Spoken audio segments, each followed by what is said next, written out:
And that takes us well over the 1 o'clock target, which I'm again repeating is not a fixed time, but an expression of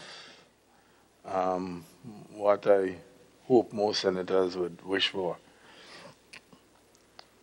So that's it. Do I get a sense that we will work through, complete, bring this session to an end and then have lunch, or that we will break for lunch?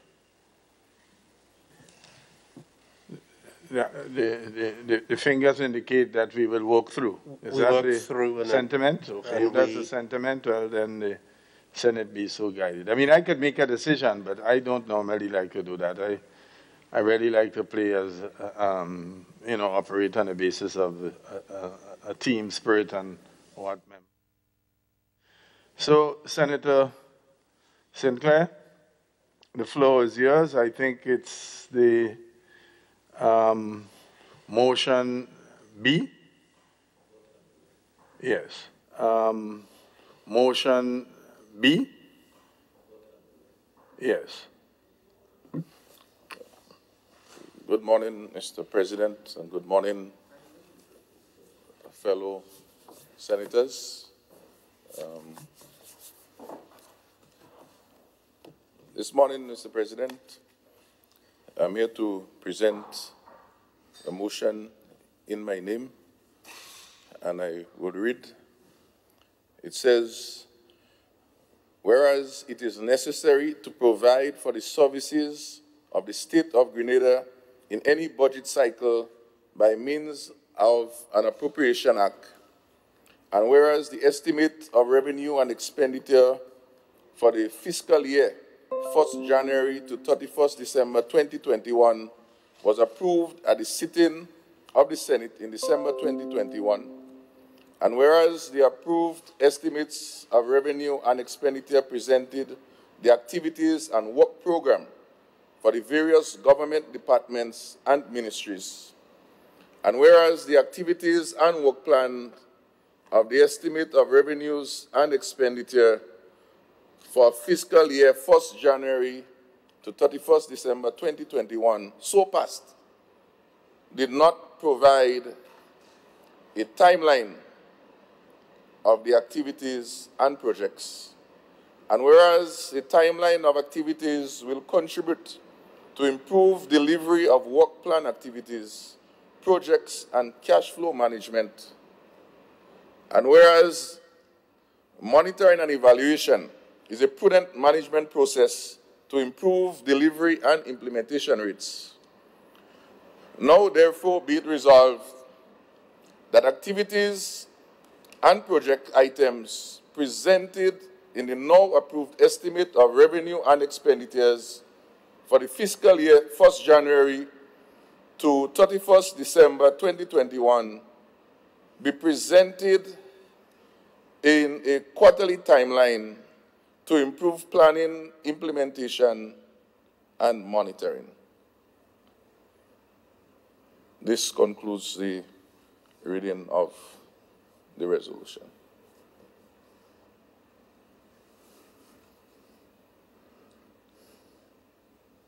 In terms of seconding, do I have to ask for a seconding? Or well, you must get a seconder. Yes, sir. As the motion, you would ask. The motion cannot proceed. So I ask for the seconding, or you would ask? It's not my motion, sir. Okay, okay. So I would like to request a seconder of this motion. Senator Joseph? I beg to second the motion. The motion now moved. Thank you.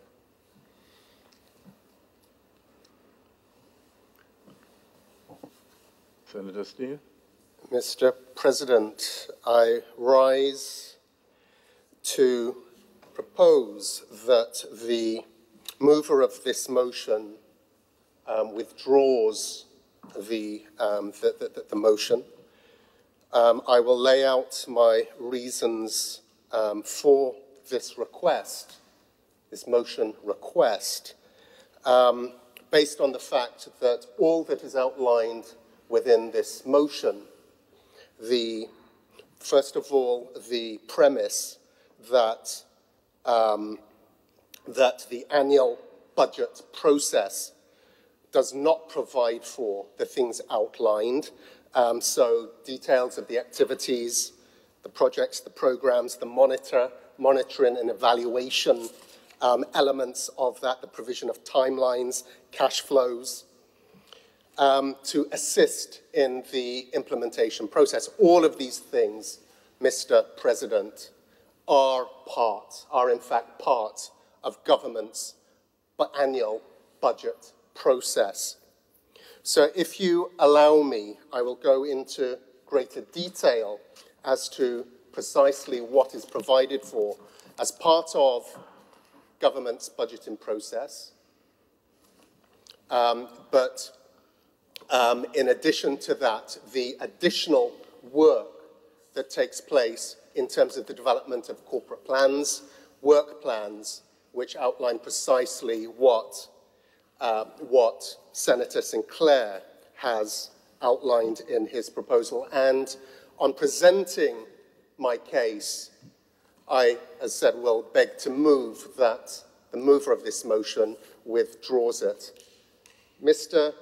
President, enshrined in law under the Public Finance Management Act of 2015 and the regulations, and specifically Section 16 of the regulations of that Act, clearly laid out are the requirements for the development of a corporate plan and annual work plans for every ministry and every department of government. So first of all, at the high level, the corporate plan. It aligns the programs, the projects, the initiatives of government as a whole, of each individual ministry and department. It ensures that those active... One second, Senator Steele. Your request for withdrawal, I think it would be proper for you to state your intention, but I believe that we should allow, because the motion has been seconded, let him present the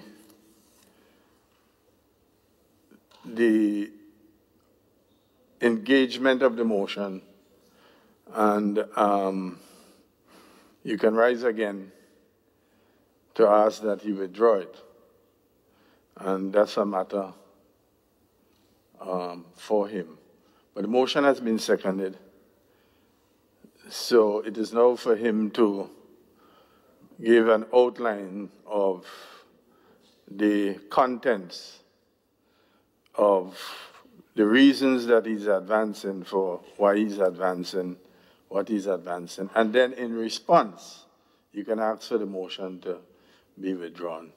But he hasn't yet finished presenting. He just read the motion as is. So I should give him the opportunity to.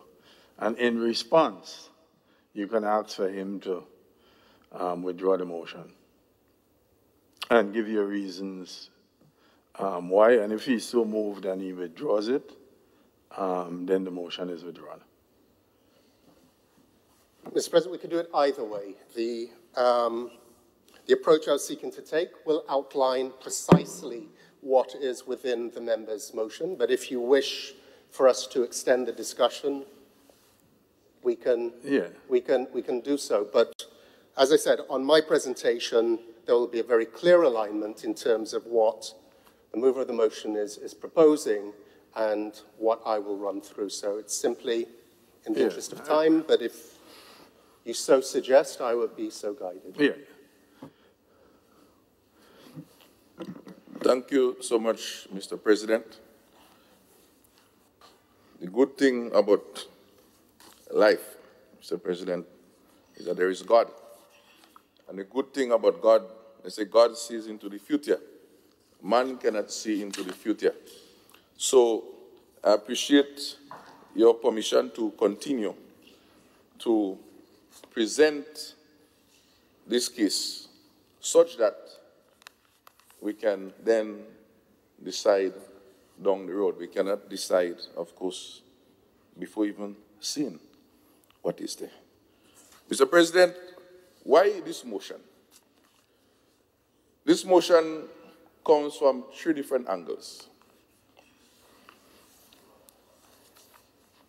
In this very house, well, the joint houses, during the budget debate, the budget presentation by our dear Minister of Finance,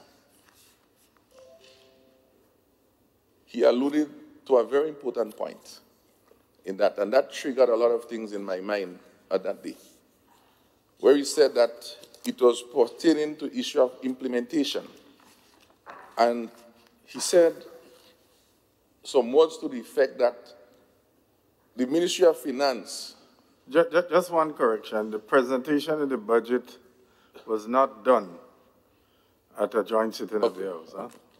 I just wanted us the records to be factual on that. Thank you, Mr. President. Members of the Senate may have been, by way of invitation, present in the chamber, but the budget presentation is never done to a joint sitting of the Houses. Thank you, good education. So it was that statement to the effect that the Ministry of Finance found innovation during the last year, and I think it was during the COVID period. They were able to improve the management of the cash flow and to get things done because of some new accounting software system so that they can unlock monies if there is delays in one area. And I was really excited about that because that has been some problem. You hear that some ministries say, you know, the vote run out, but we cannot find money, but the Ministry of Finance can find ways to unlock. And I thought that was really a good point. And then I was further triggered during our Senate discussions on the budget by my dear friend, Senator Cox, when he admitted, look, we have problems with implementation. And of course, I saw it more in his speaking about projects in terms of infrastructural projects, because we speak specifically about procurement and we have to get some Canadians to come in and we have to find ways. And I was very happy to hear that and how the government is moving to deal. So by its own admission, and its implementation issues is not only our government, we all have different procrastination, different challenges in all our lives, right? So that is one angle. But when I started meeting with my farmers, grandlands, fisher folks, and all of those different, they keep saying to me, Mr. Senator, you know, we like your spirit, you know, but I hope you don't fool in yourself, you know, because, you know, things always take long to happen. And I say, don't worry. You know, once we put the systems in place, organize ourselves, have the dialogues, at least let's do that rather than not doing. Because it's only through that you would know whether or not we are falling short of our requests. So that was what drives that to me. 90% of what I say in this house is what is being fed to me, and the farmers and fisher folks will tell you that, even regular people. So this is the premise. It's not my feeling that whether or not the government implementing or not. That is not that at all. No. So I say, how do I investigate these things? So I start looking, I start researching, and I eventually found myself to the Public Finance Act. And rightfully so, as Senator Steele bring me to the real spot, 16 of the Public Finance Act 2015. And this is where I landed. And then I also looked at the budget and look at how the items are presented, because as an average citizen, Mr. President, really and truly, I always hear about the budget and the details, but I never really go into the details of it except in this new responsibility. So I was amazed and so impressed with the different items and activities, particularly for my interests, of course, agriculture and fishery. That is where I focus. And so it's very small reading, and so I have to kind of look through my glasses. And so for example, in the Ministry of Agriculture, in the agronomy section, there is a plan. It says performance priorities. It shows us what was accomplished in 2020. This is excellent. It then shows us the priorities and strategies for 2021. So, for example, it speaks of propagation of economic tree crops, roots and tubers, propagation of citrus, strengthening of banana and planting industry, rehabilitation of propagating stations. So, and each little department has their own little work plan. And this is good for the different departments. Yes. From your own observation. Yes, Mr. President. And from what you have just told the House. Yes. How does that square with your recital, which begins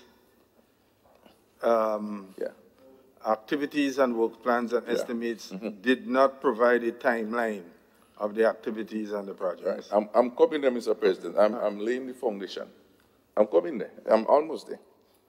So the next section speaks of key performance indicators, and it gives us number of plans produced, number of tech packs produced. It tells us what was the budget in the actual money spent in 2019. It shows us what was for 2020, well, provisional, because you do the estimate for the last few months, provisional, and then it says the amount of money that is planned for 2021. It also goes further to 2022 and 2023, because as rightfully said by Senator Steele, the corporate plan caters for that 3-year projection, but you do a 1 year where you speak up those specifics. So this is good. The challenge comes, Mr. President,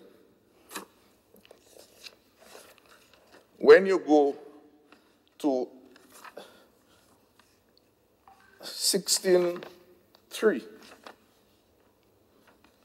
of the said act that speaks about every ministry and department shall, on the basis of the corporate plan. So what Senator Steele spoke about was the corporate plan. I'm going deeper now.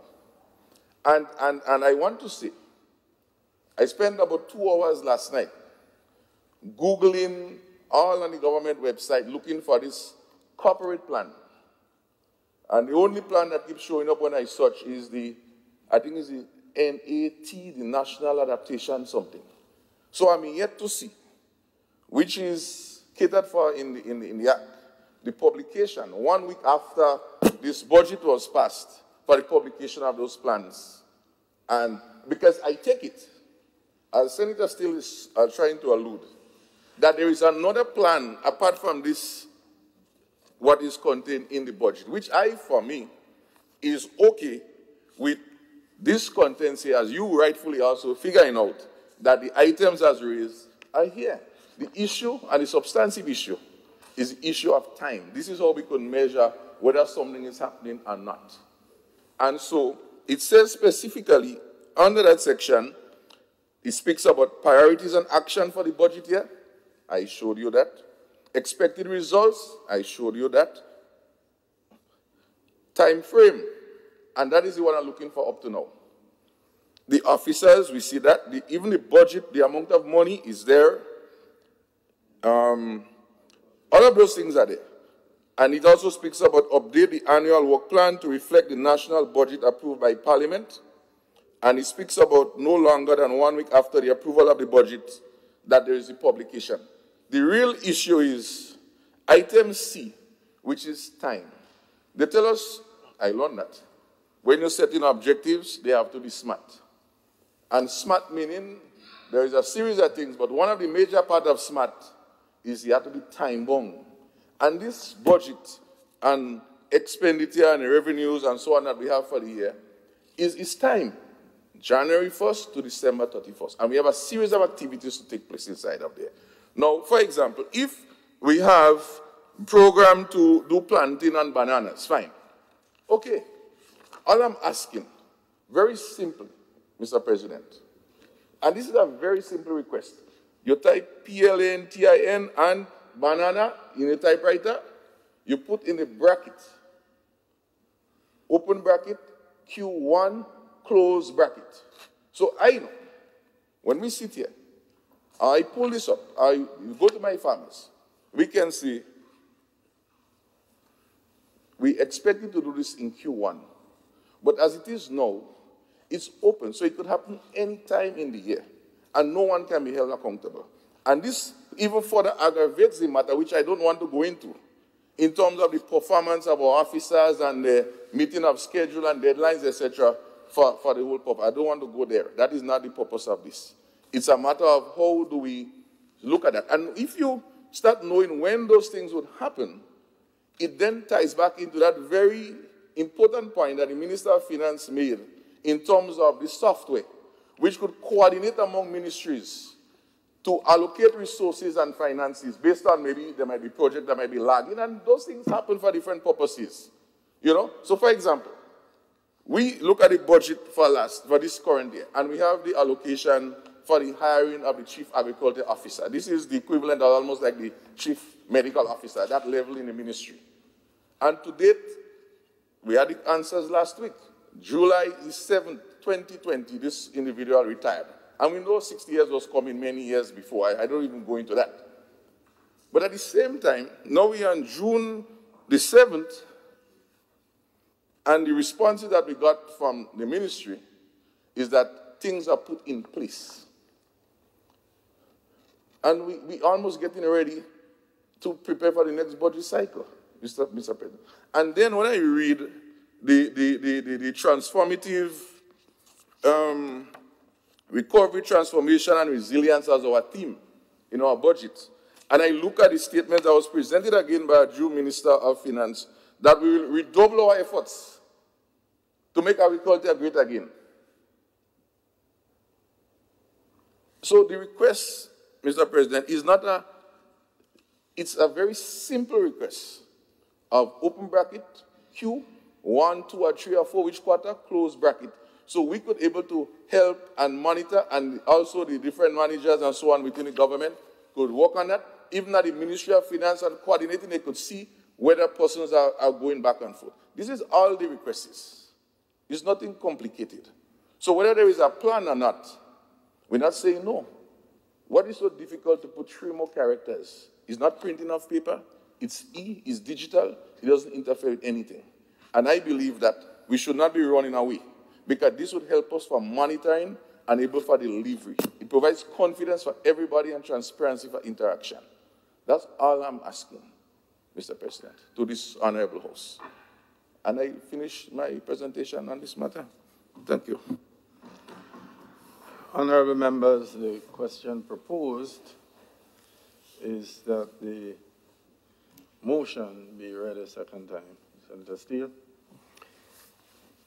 Thank you, Mr. President. Mr. President, as per my opening statements, I still beg to move that the motion as presented be withdrawn. We have heard the rationale from the senator and his suggestions, and his motive, the sentiment behind that is all very, very honorable. But we have to come back and focus on what is outlined in the content of the motion that's been presented, outlining that government does not have the monitoring and evaluation mechanisms in place, does not have timelines, does not have resource allocations, etc.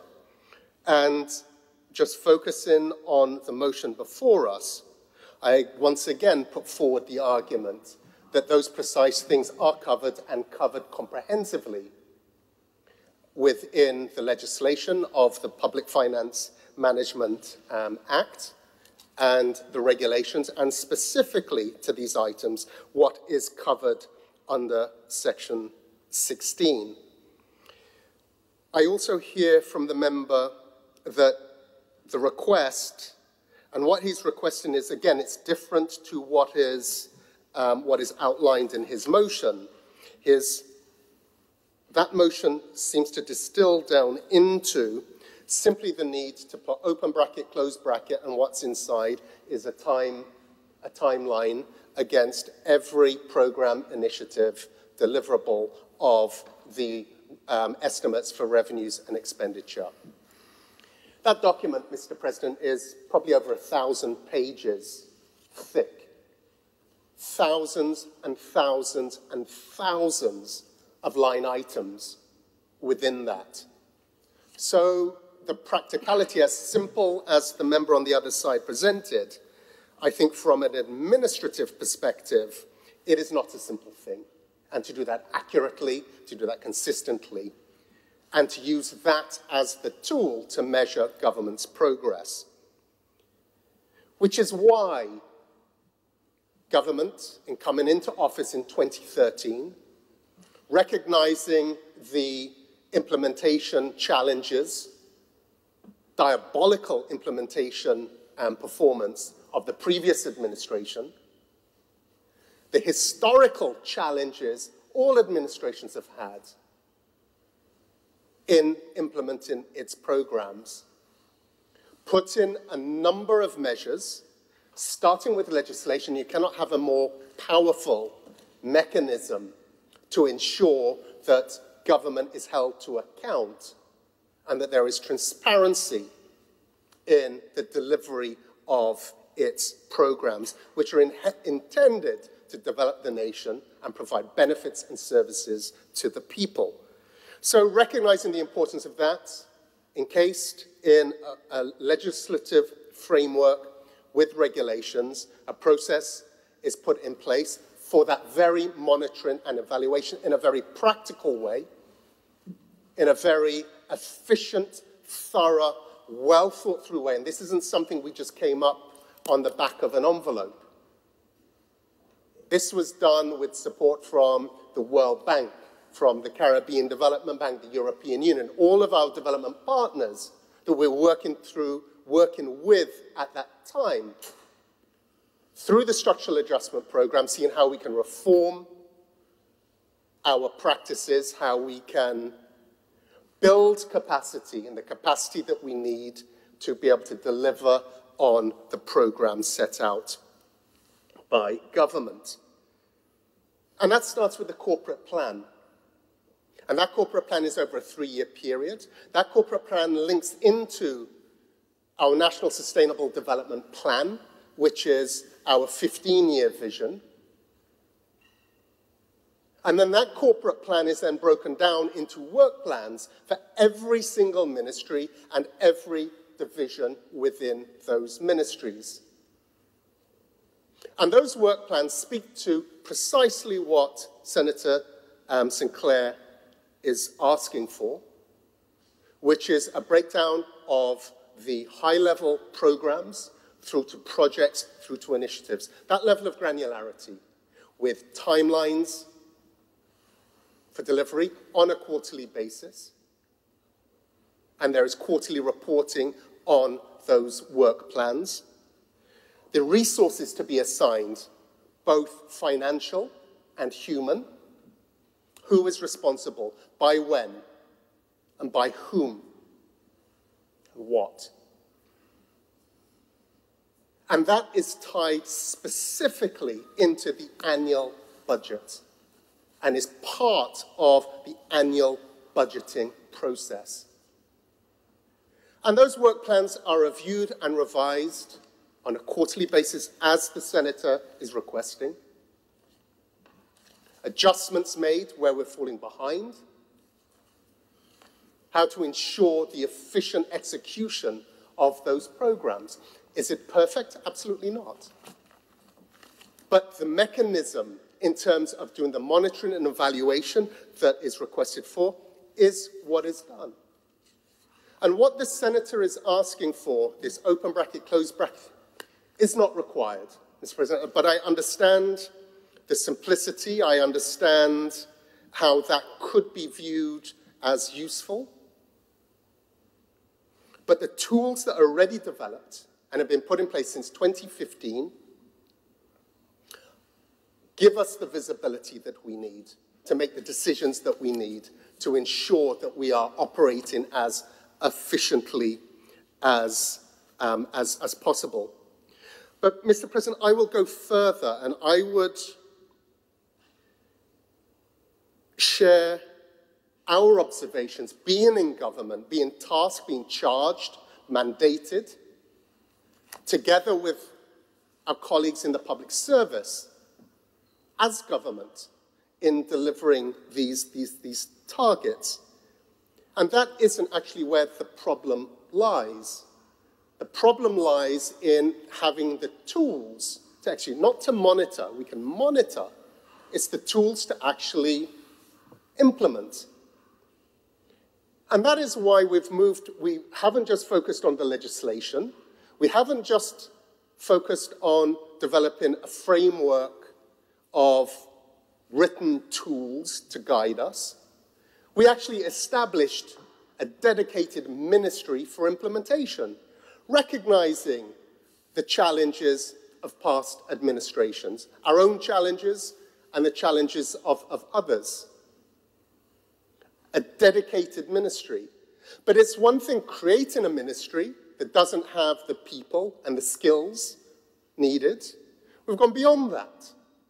We recognize the resource investment that's required to provide the capacity to do what needs to be done. And whether that is from local resources, whether that is approaching external partners to provide additional resources, program managers, project managers, engineers, administrative personnel, to be able to not just monitor, but to directly engage where bottlenecks, identifying bottlenecks, and then the necessary interventions to unblock those bottlenecks. So we've gone beyond that. We've also, and Senator Cox will be able to speak in far more detail. He is the minister with responsibility for the Ministry of Implementation. So we'll be able to expound on my highlighted outline. But other parties have been involved, again, bringing competence, bringing skill sets to improve our implementation rate. I don't have the figures off the top of my head, but I know for a fact coming into office in 2013, the metrics applied to our implementation performance was abysmal, absolutely abysmal, Mr. President. And with the measures that we have put in place, the legislation, creation of a dedicated ministry, the resourcing of that ministry, providing the ministry with the tools that's necessary, we have already seen a significant increase over the subsequent period in terms of our implementation rate. But we still have a very long way to go, Mr. President. But that process has started. So that is the bigger picture. And trying to identify ways of improving the delivery side of things. There is value in the senator's insight there. But where he is pointing us to, with the motion that is before us, I come back to my opening argument, this is redundant. All that is being asked within this motion is already accounted for within the Public Finance Management Act of 2015 and specifically outlined in regulation, section 16 of the regulations. And I will go through, I'll just read out what is stated. Every ministry and department shall, on the basis of the corporate plan, which I spoke about, that's a 3-year rolling plan, which is linked to our 15-year national Sustainable Development Plan, under Sub-Regulation 1, develop an annual work plan which will inform the resources required for the budget year and which shall include priorities and actions for the budget year, expected results, the time frame, the responsible officer, and the resources tied to the budget submission. It goes on. Every annual work plan shall be approved by the line ministry, every permanent secretary, and head of department, and they shall take responsibility to ensure that the annual work plan and the draft annual budget comply with the budget circular and other directives, orders, instructions, and guidelines under the Act. Also, update the annual work plan to reflect the national budget approved by Parliament. By Parliament, precisely what Senator Sinclair is asking for. And finally, not later than 1 week after the approval of the national budget by Parliament, publish the corporate plan on the official website of government. Now, the point that Senator Sinclair raised was he looked on the website and he could not find the corporate plan. That is something we'll have to follow up. But it clearly states within the Act that the corporate plan, which is that overarching framework for government's delivery, shall be made available on the government's website. So, Mr. President, we understand and appreciate the sentiment behind the motion. We are sensitive to the Senator's concerns about the need for us to be implementation focused and the need for us to improve our implementation rate, notwithstanding the significant improvements that have been made since 2013. We're sympathetic to that. But based on the specifics, the construct, and the request, the objective of the motion before us, it is redundant. We are doing all of that and much, much more. And it's for those reasons, Mr. President, that I beg to move that the member on the other side withdraws this motion due to the fact that it is redundant based on activities already committed to and put in place by government. So I seek a seconder for the motion so proposed, Mr. President.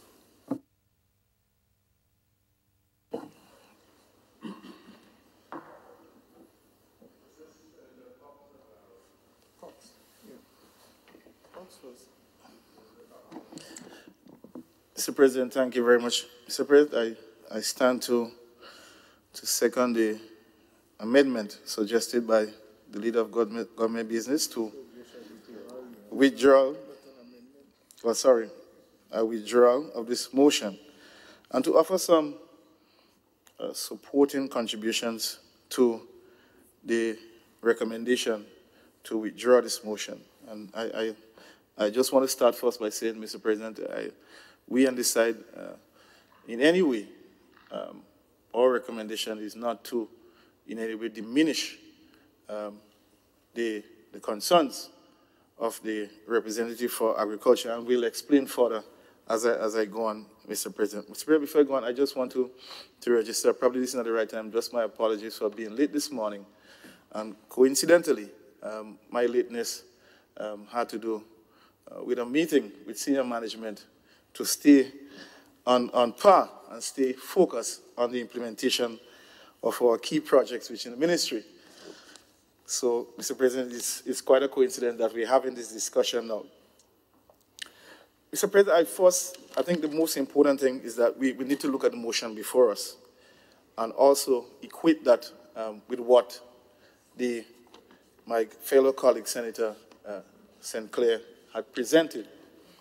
And I think the first thing that I wanted to point to, I do not know if it was an error on his part or if it was intended in that way, but the motion speaks clearly to the whole of government, all of the ministries, government's entire operation.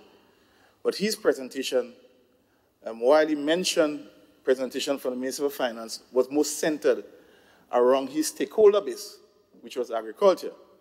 And I think maybe there was an opportunity there for him to present the motion tailored directly towards agriculture, that key focus group that he is focusing on.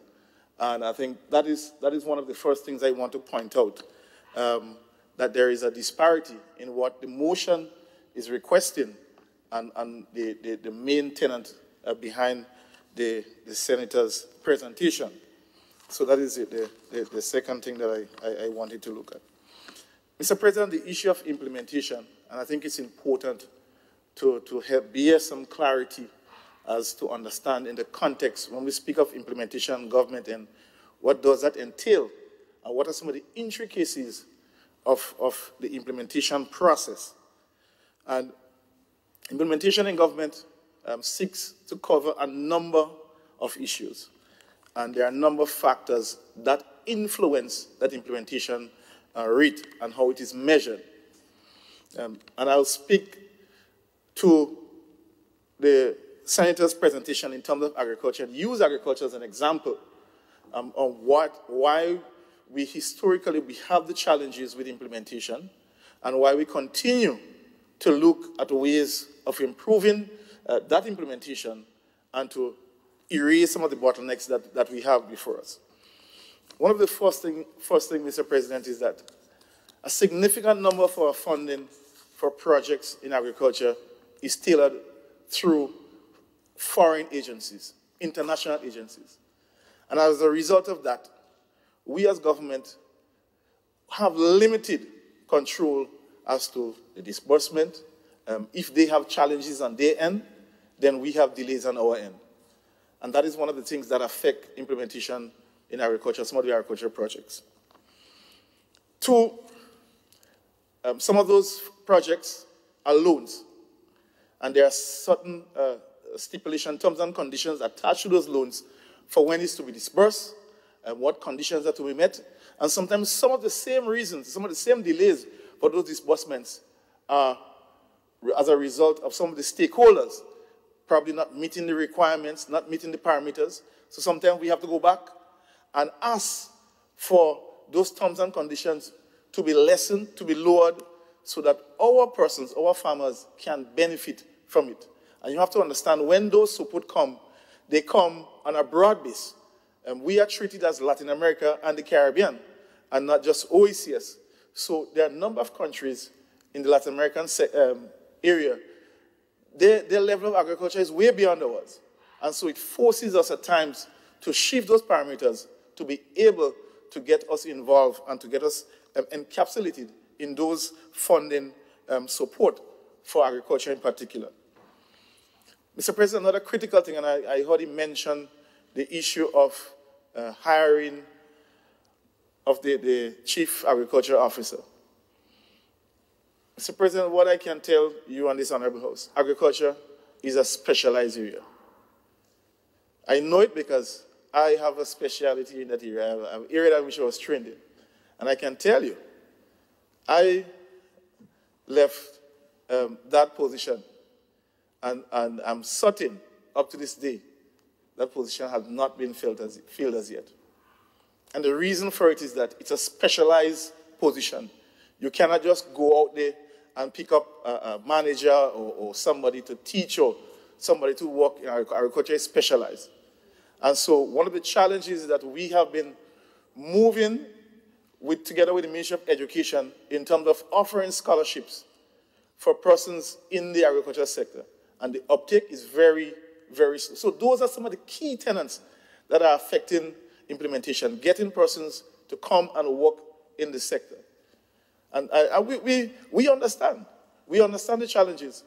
But some of the things that when we do get the scholarships, persons that don't take it up, but we try our best to ensure that person move in that sector. And so I just wanted to bring that to bear as some of the key issues that are affecting implementation and that has historically affected implementation. And a lot of it, as government, you do not have direct control. You put the necessary structures in place to influence as much as possible to get your key result from those sectors. But what I can tell you, Mr. President, in going back to the motion and looking at the last part of the motion, that speaks to the presentation in a quarterly timely, and improving planning, implementation, and monitoring. What I don't understand, how does the senator and his stakeholders tend to, how are they going to do that? Because you are asking for this information to achieve this. That is what the motion is saying. I don't know if it's for government to do it, because as my fellow colleagues, Senator said, government is already doing that. So the question is, what mechanism, what measures do the farmers have in place to achieve this? And I think that is something that needs to be clarified. All right? So government is already doing that. We do not deny that we do have challenges. We do not deny that. But the fact of the matter is, the key tenets of how the budget is presented, how it is prepared, it's a logical process, and it must be followed. I can tell you, we do prepare our quarterly reports so that we can inform the Ministry of Finance how they can prepare a cash for us to spend. That is how it happens. You cannot just make a phone call to the Ministry of Finance and say you need $50 for this month. All that must come, and they will also remind you that you have to, that must be linked to the revenue of estimates and expenditure. That must be linked to what you submitted from your ministry for your request. If there is a project, and for some reason that came about as a reason of an incident, or accident, as we normally do have that, there is a mechanism for treating new projects through the supplemental. So then we can say, look, we have a new issue through the supplemental. Come June, you make a request and you present your case. Otherwise than that, the Ministry of Finance would not and cannot, from a legal standpoint, just fund projects willy-nilly. It cannot happen. So we understand that sometimes I think there's a strong assumption that for some reason persons see that the slowness in implementation of some of the projects from the agricultural standpoint is as a result that we don't have any structure in place as to how government functions, and that is not the case. And hence the reason why we are asking for this motion to be withdrawn, because it clearly presents some level of redundancy, what is already ongoing. I do not know if there is, Mr. President, if there is any specific information on a particular project or projects that the member might be particularly interested in that we can address. So that is not an issue. But to ask for the entire whole of government, all the departmental plans, all the quarterly, I can tell you that is, I mean, it's ongoing. It's something that we have to do, but it's there, and it's a pretty cumbersome process. So I say this, and I say this so that the member can understand that we do not mean any ill intention by asking for the withdrawal of the motion, but in the context in which it is presented and for the purposes of the procedure of the House, and based on what we know happens, and based on what is presented, we believe that our approach to this motion that is before us is right and appropriate, based on the procedures of the House, based on the context that is presented here. And as I indicated initially, this is asking for the whole of government, and the member presented on the basis of agriculture. So that is something, that is where the disparity lies for me. And as my dear colleague said, indicate, we do understand the frustrations that persons may have, but there is a clear line of how we approach the projects, and there are parameters, there are circumstances beyond the control of government, especially in the case where the funding is outside of the country, and there are terms and conditions how we should be spent. And we understand, Mr. President, I can tell you, for example, in the case of now, I said there are a couple of projects that we're working on. And because of COVID, they are saying to us, the country that is funding, they are saying to us that is not their fault. That is not their fault that we couldn't do nothing. That is not their fault that the country was shut down. That is not the fault that planes were flying. You didn't use those funds within that time, and as such, it is cut.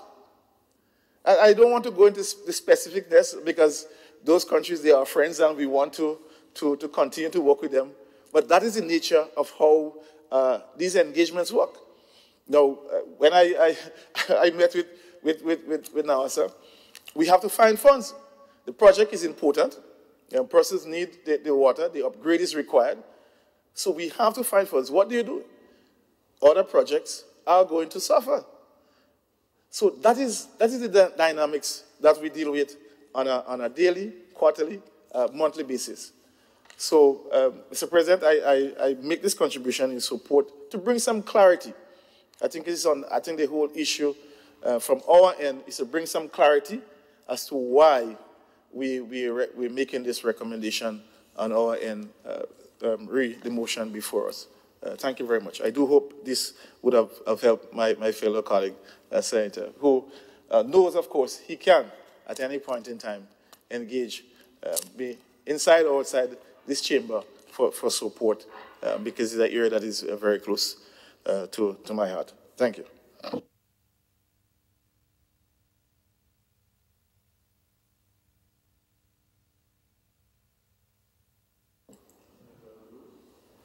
Mr. President, I seek your guidance based on what has been discussed as to whether or not I can make a contribution.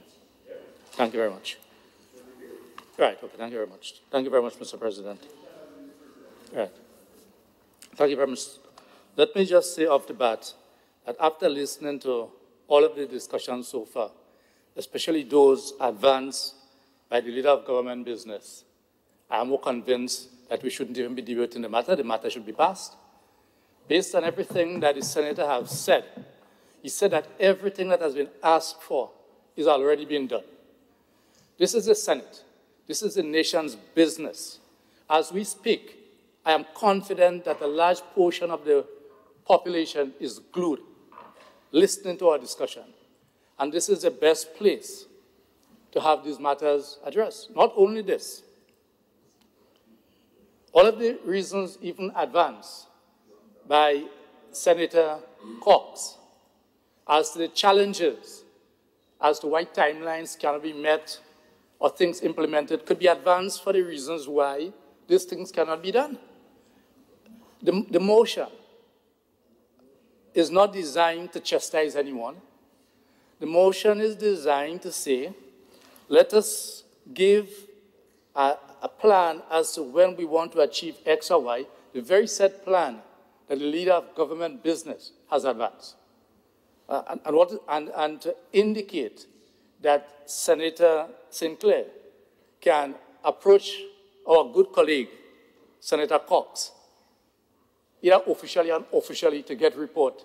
This is not an individual matter. As a matter of fact, although I'm standing here representing Labour, I have a dire interest in the farming community.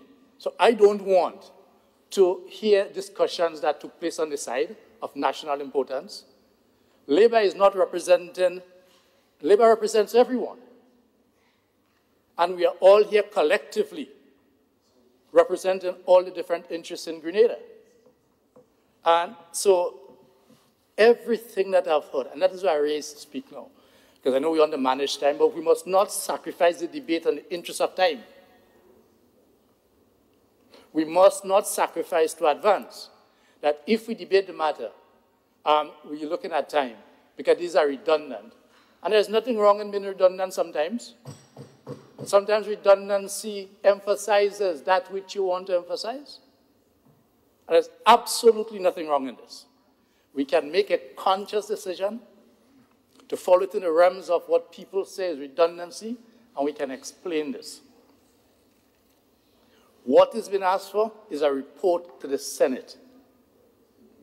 It is not for me or the farmers' representative to go to the different ministries. And therefore, I'm saying that everything has convinced. Further than this, I'm just seeking your guidance on a section of the standing orders on the withdrawal of motions. And if I'm missing something, I want to be so guided. On the withdrawal of motions, which is what has been advanced by the leader of government business, it says how a motion may be withdrawn. And I have not seen anything here that allows for any senator to call for a motion to be withdrawn, except by the mover of the motion. If I'm missing something, I wish to be so guided. There may be another section of the standing orders that address this matter, but it says, with your permission, if I may just go through it, withdrawal of motions at section 31 on page 21 of the standing orders. A motion may be withdrawn at the request of the mover, after it has been moved by leave of the Senate or committee before the question is fully put thereon, provided there is no dissentient voice. Well, I see D-I-S-S-E-N-T-I-E-N-T. Dissentient, yeah. So I was just seeking some guidance on it, not for anything, but just from my understanding. But my substantive intervention is that on the question of the motion advanced by Senator Roderick Sinclair, I think it is timely. I think it will help all of us.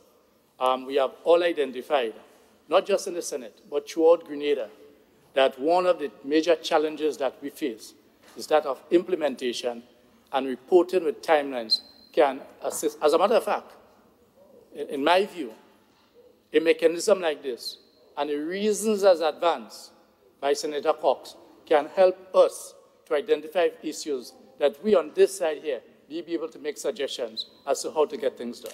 And that's what I want to raise in advance in relation to this motion. Thank you very much. Thank you, Senator Lewis. Senator Joseph? Yeah. Yes. Mr. President, very interesting motion this morning. Very, very interesting. Mr. President, I just want to point just a couple of comments made by the Honorable Senator Steele. He said that the sentiments expressed by Senator Sinclair are very honorable sentiments are expressed. Now, these sentiments are honorable. I expect that the sentiments should be supported because we all are in the honorable house doing the honorable thing. Mr. President, in relation to implementation, a comment was made. I'm going to come to the substantive issue in a while. That implementation was diabolic, so to speak, before 2008. Before 2008. Sorry, during 2008, 2013. That's the correction. But I want the Honorable Senator to go into reverse gear. Take a look at what happened.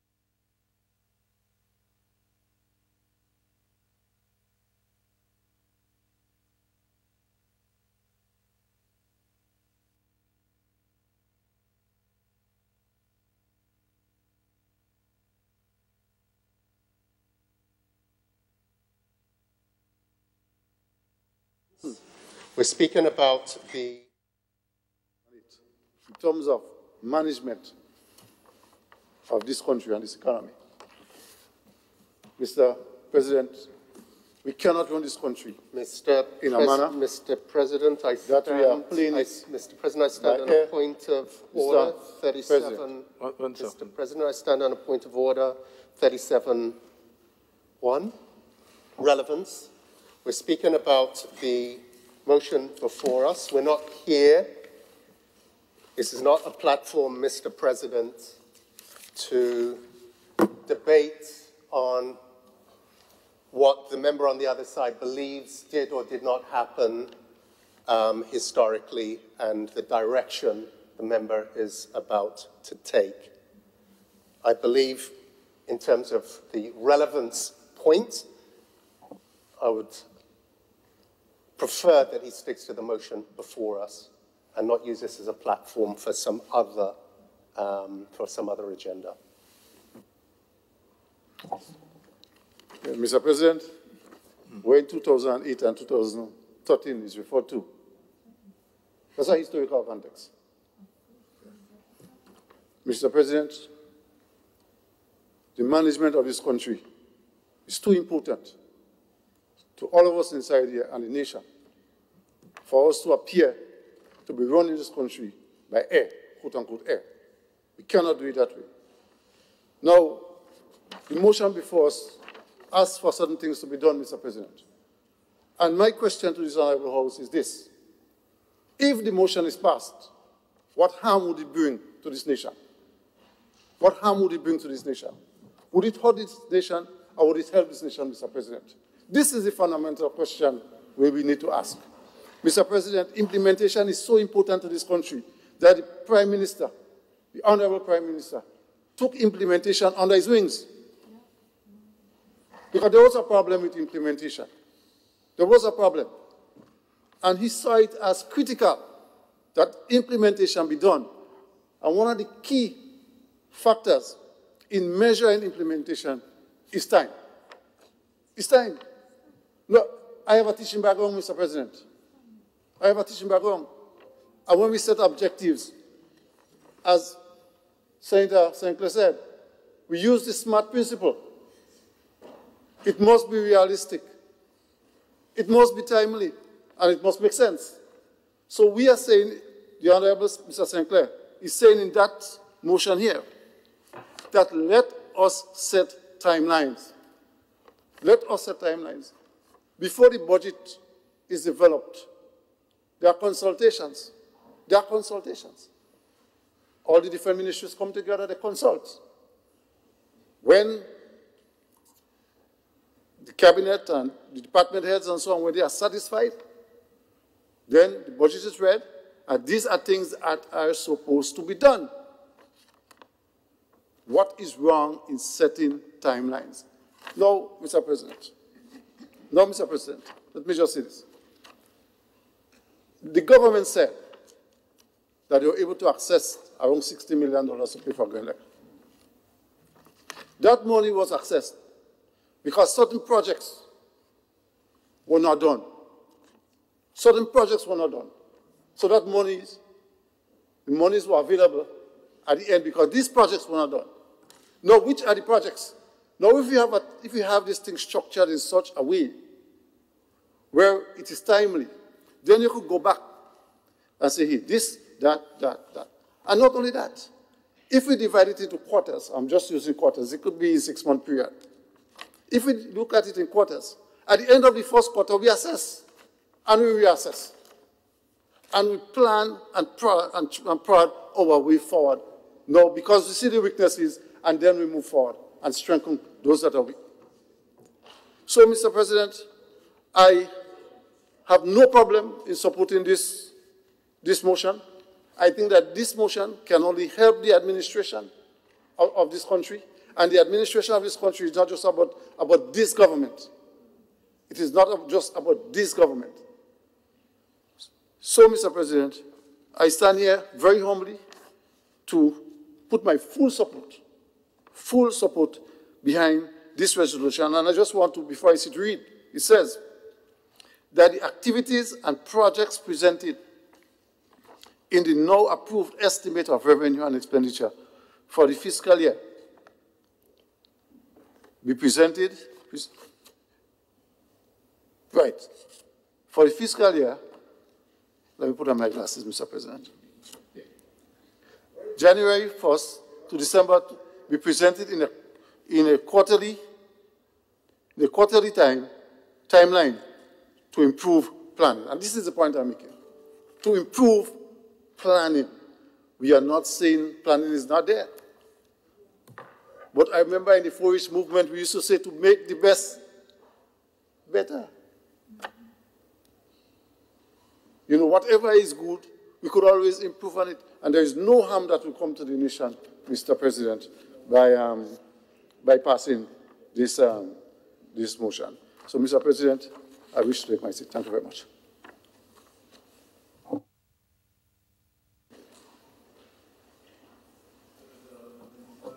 Are we? Thank you very much, Mr. President. Mr. President, I rise to support the move that was made by the leader of government business, or the request, it's a move, anyhow, by the leader of government business, asking fellow senator for agriculture to remove the motion on the grounds that what he read in the motion is actually being done currently. And recognizing this on the floor, he chose to speak something totally different to what the motion is. And that's where the deception is. Because you presented a motion asking for timeline, and I have no problem with that, because timeline is there in the budget already. So come June, after 6 months, there is what we call a supplemental budget. So you will look at where you're at, and you may need more resources, and you do this then. So it's a question of understanding what government is all about and what budgeting is all about. But the big issue here, Mr. President, is understanding how you do budgeting. And the member suggested in his presentation, and at one point in time I was agreeing with the point he was making as it relates to timeliness in getting things done. And I said, okay, fine. And then he said, I don't want to go into that area and say the officers are not, and what's to that effect, doing the things in a timely manner. I'm not going there. So then I said, but what is the point? Because if that is the issue, then speak to it. But he moved back and somewhat indicated or suggested that you may have projects without funding. A proper budget, Mr. President, must have funding attached to it. So you will, remember, budget is an estimate of revenue and expenditure. So you look at what the projects are, and then you look at the source of funding to finance your budget. So if you have a project in your budget statement, there must be funding, and take that. There must be funding to make it happen. But let's go back to 2012. And he's within that syndrome of not understanding how budget is done. Remember that big billion-dollar budget?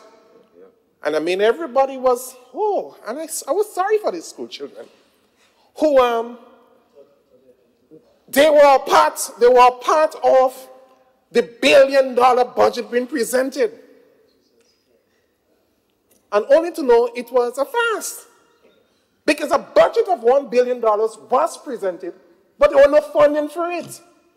We are not like that. Everything that you see in the budget statement, there is funding to back it up. So when you're talking about, and the senator that preceded me, speaking about what's the effect being truthful, and you can't run this country on air and all this stuff and so forth. I mean, you could say anything, but we have to be focused and understand if you want to run a country and to do it well, and you want to establish a budget, you must show funding. So 2012, when the billion-dollar budget was presented, it was a sham. There was no funding. Hence the reason why it busted before it started. And where were we? Selling state assets to finance your budget. And it got so bad, Mr. President, that we sold assets that was not even government's to finance the budget. So when you come here and to start this war, have your evidence. But let's go back to the budget, the motion. I had to answer. When you joke answers, you have to deal with it.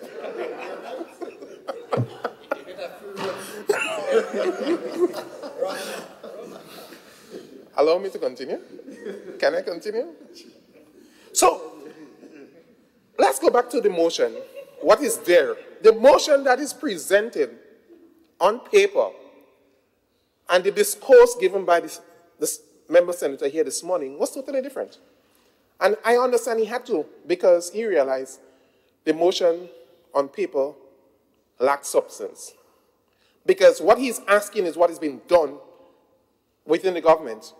And frankly, it's an accusation on the public officers who work tirelessly to make it happen. It's the public officers that will prepare the corporate plan. It's the public officers that will put the necessary system in place to make it happen. They are the ones that do it. And to suggest in that motion that they don't do it is an embarrassment to them. And I don't think it is fair. Hence the reason why we're asking that to remove it.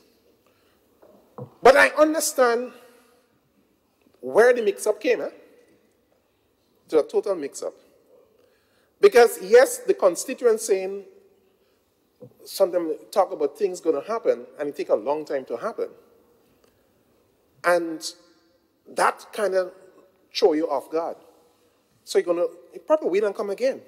But the point here, Mr. President, this is the Honorable House. And when we come to debate here, we must be factual. We must do our proper research. And when we present information, it could stand this test of scrutiny. This one can't. And I stand up here to defend my public officers who I know spend sleepless nights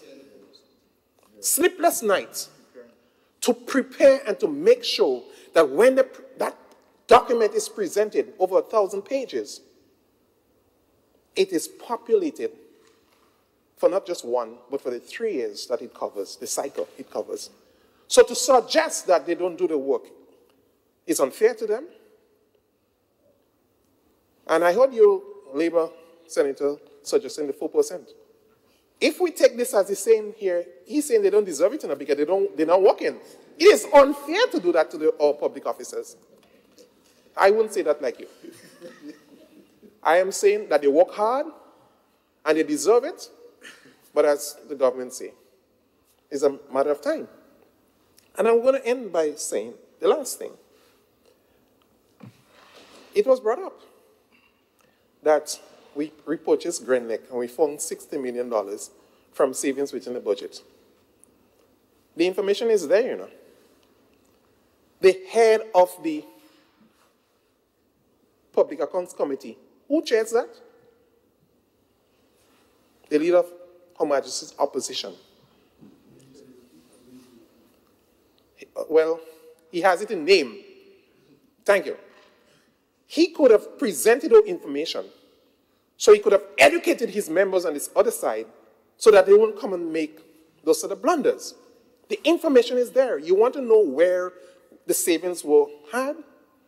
I'll give you one. There was a home improvement program, over $5 million towards it, putting in bathroom, in homes and so forth. But we were locked down, COVID, saying, no, you ain't doing that this year. That was savings, $5 million already. So, and there are much more, but I'm saying the information is there. And the leader of Her Majesty's opposition, who is the chair of the Finance and the Public Accounts Committee, had a right to educate his members and say, these are the areas where the monies were had. So then when his members come here to present, they will be factual. They will educate the nation properly. For us, for now, is misinformation. Mr. President, I want to continue to support the move made by the leader of government's business, that my fellow senator is my good buddy from a long time, to remove or withdraw the motion and probably could come back with what you discuss. Thank you.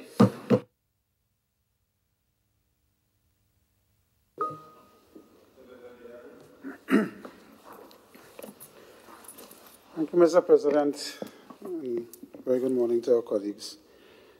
Mr. President, I hesitated to speak on this, but I wanted to mention a few things. I rise to not support the motion as it's written because of a few reasons. First one being, and I want to start from the premise of, my goodly senator says, and I read, with your leave, Mr. President, be it resolved that the activities and projects items presented in the now approved estimates of revenue and expenditure for the fiscal year 1st of January to 31st December 21 be presented, and that's the important thing here to me, be presented in a quarterly timeline to improve planning, implementation, and monitoring.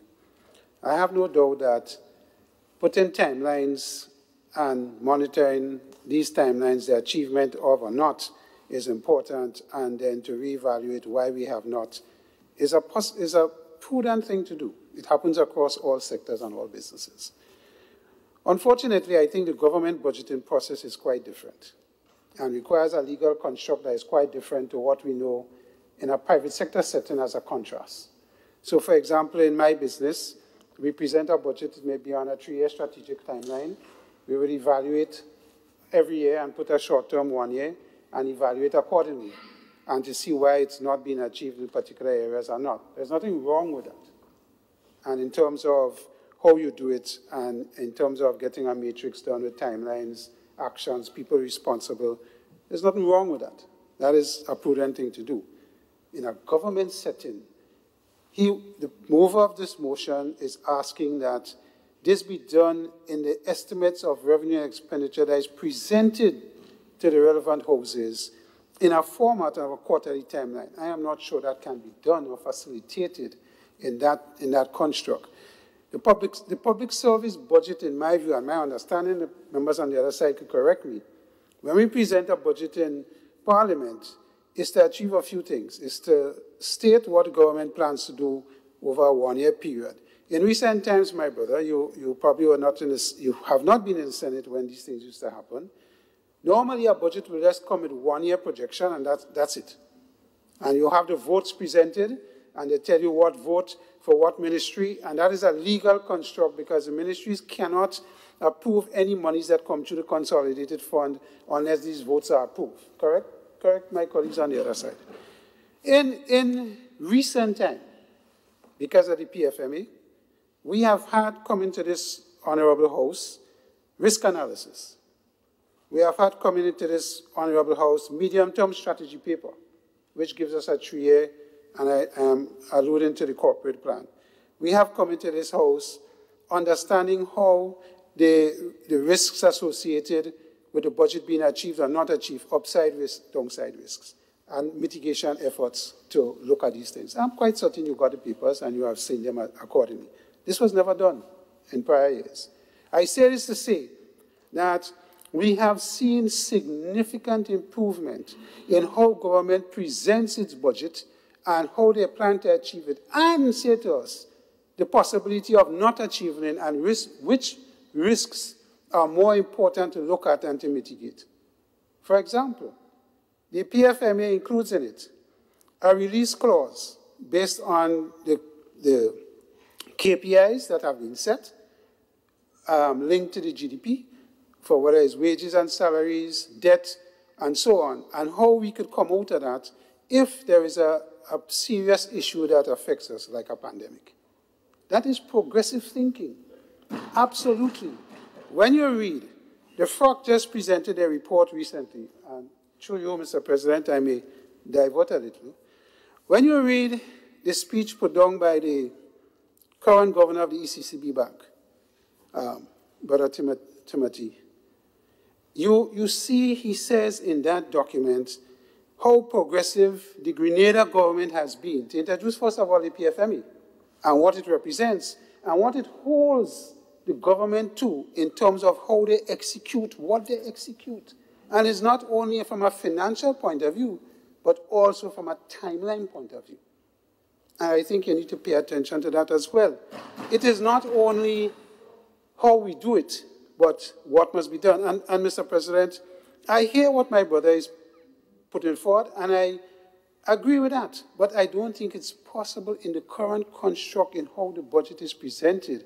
Probably what we need to do is have another document be put that takes and speaks to how the ministries will then feed up into the greater corporate plan on their timelines. But at the same time, I don't think it is important for Parliament to get involved in the granular operation of ministries and their timelines. That is for the minister and the government to deal with and probably come to report to Parliament when these ministers, these colleagues, my colleagues, senator colleagues on the other side, report to us in the question and answer period when they present themselves, why they're not achieving what they're achieving. There's another way to do this.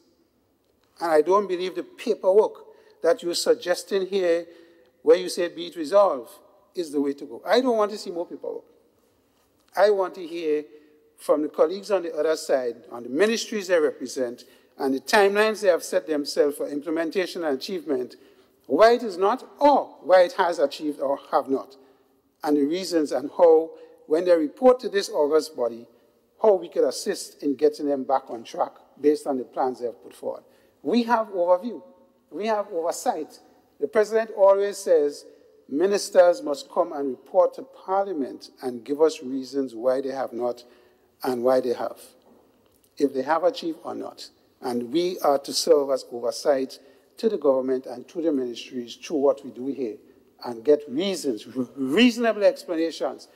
Your questions that you put recently to this August body and to the colleagues on the other side is commendable. And that is the way we have to go. We have to question and drill.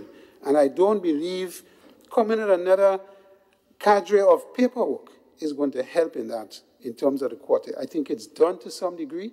We have to ensure that the explanations are given and the oversight is done. That is my contribution, Mr. President, on this matter.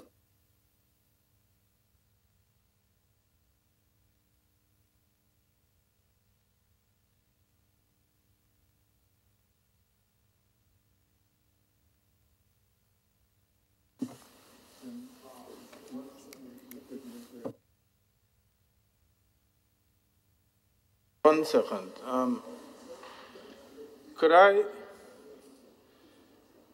I want to take a 5-minute adjournment, and during that adjournment, could I have what the lawyers describe as a sidebar with the move of the motion and the leader of government's business? Yes?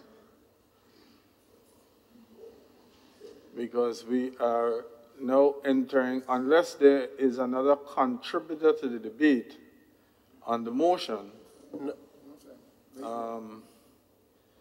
the move of the motion will be about winding up the debate.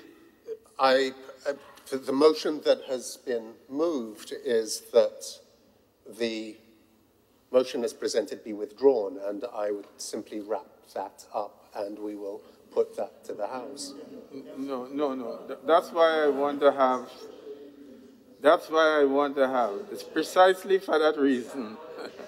I want to have a sidebar with the move of the motion and yourself. So, trust my judgment. So the House stands adjourned for 5 minutes.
Once you're looking at trees over power lines, it's always best to call out so that we could look at it.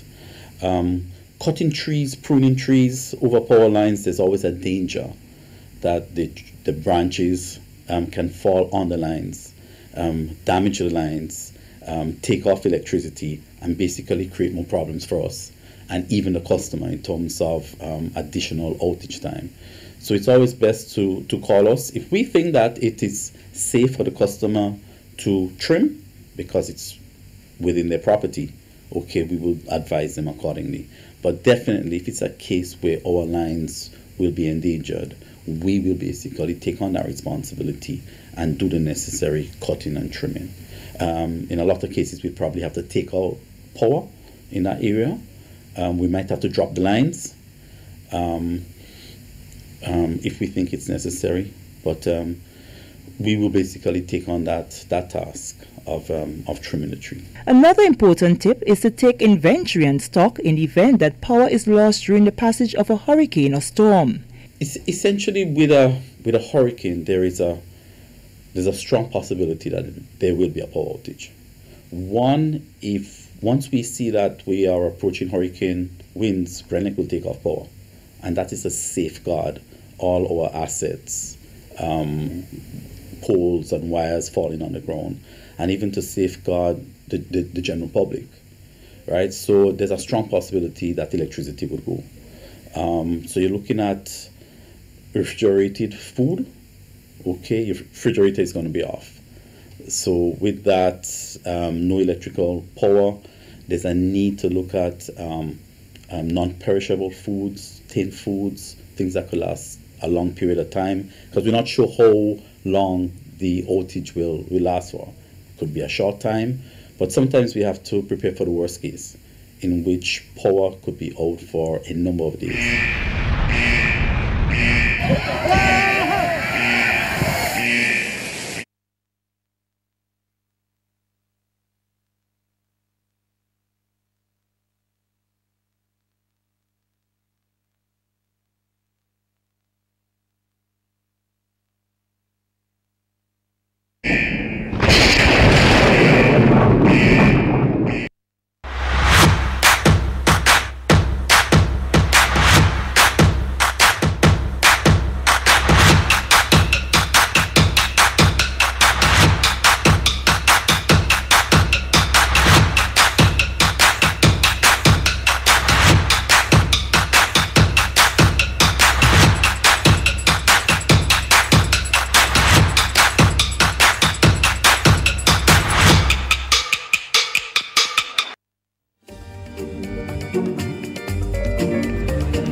Dreaming of taking a break and escaping to an idyllic, happy place?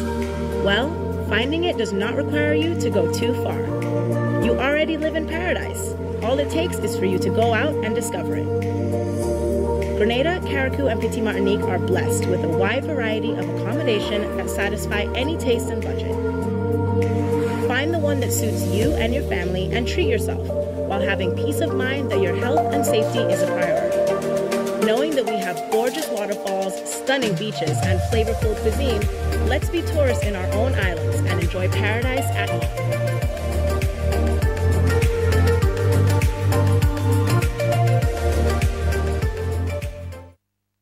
Yeah, I know you are in from since back, there's no way that a man could ever beat you. We went to about 5 again on it. Too fast. Man, run it. That is not for you.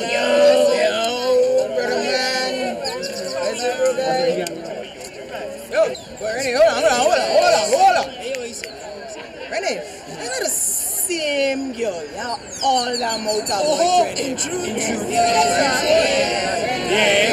That's your chance, Hold on. It's the walk.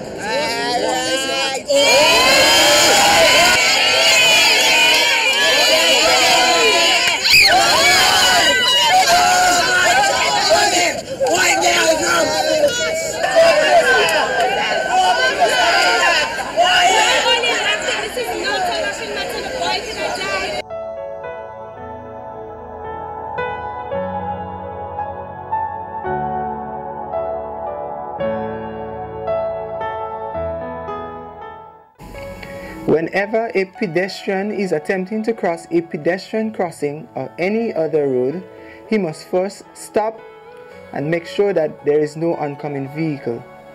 However, if there is any oncoming vehicle, he crosses briskly from one side to the other. If there is any vehicle proceeding, he ensures that vehicles come to a complete stop. After that vehicle comes to a complete stop, he crosses briskly from one side to the other. Remember, your safety comes first.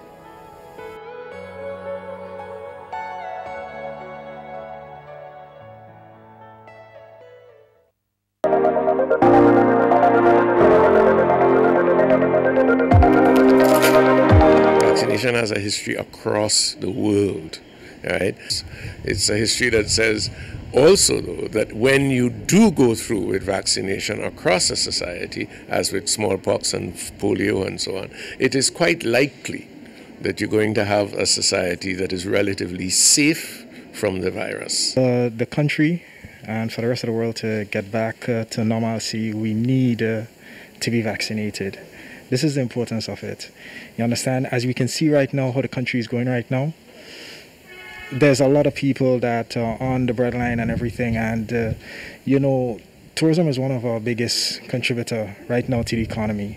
And without tourists coming in, without persons being vaccinated here and abroad, we cannot see any business coming in, and we need it.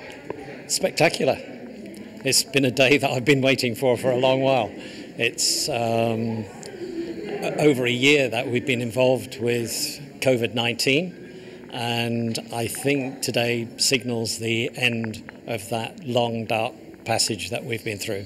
I think all of us as leaders of various organisations need to be sure that we are taking the vaccine to show that there's no difficulty with it at all. But also added to that, we need to get back to work. And as we need to get back to work, it's important that we're all taking the vaccine so we protect our nation. So I didn't really had any problem. I didn't have no fever. I didn't have no symptoms because we had this kind of kicks going on, like, you know, we have no symptoms. I had no side effect of it at all. So I think it's a positive. People should go out and try to get themselves more aware and stop listening to media and Facebook and people who don't even have the experience with the vaccine.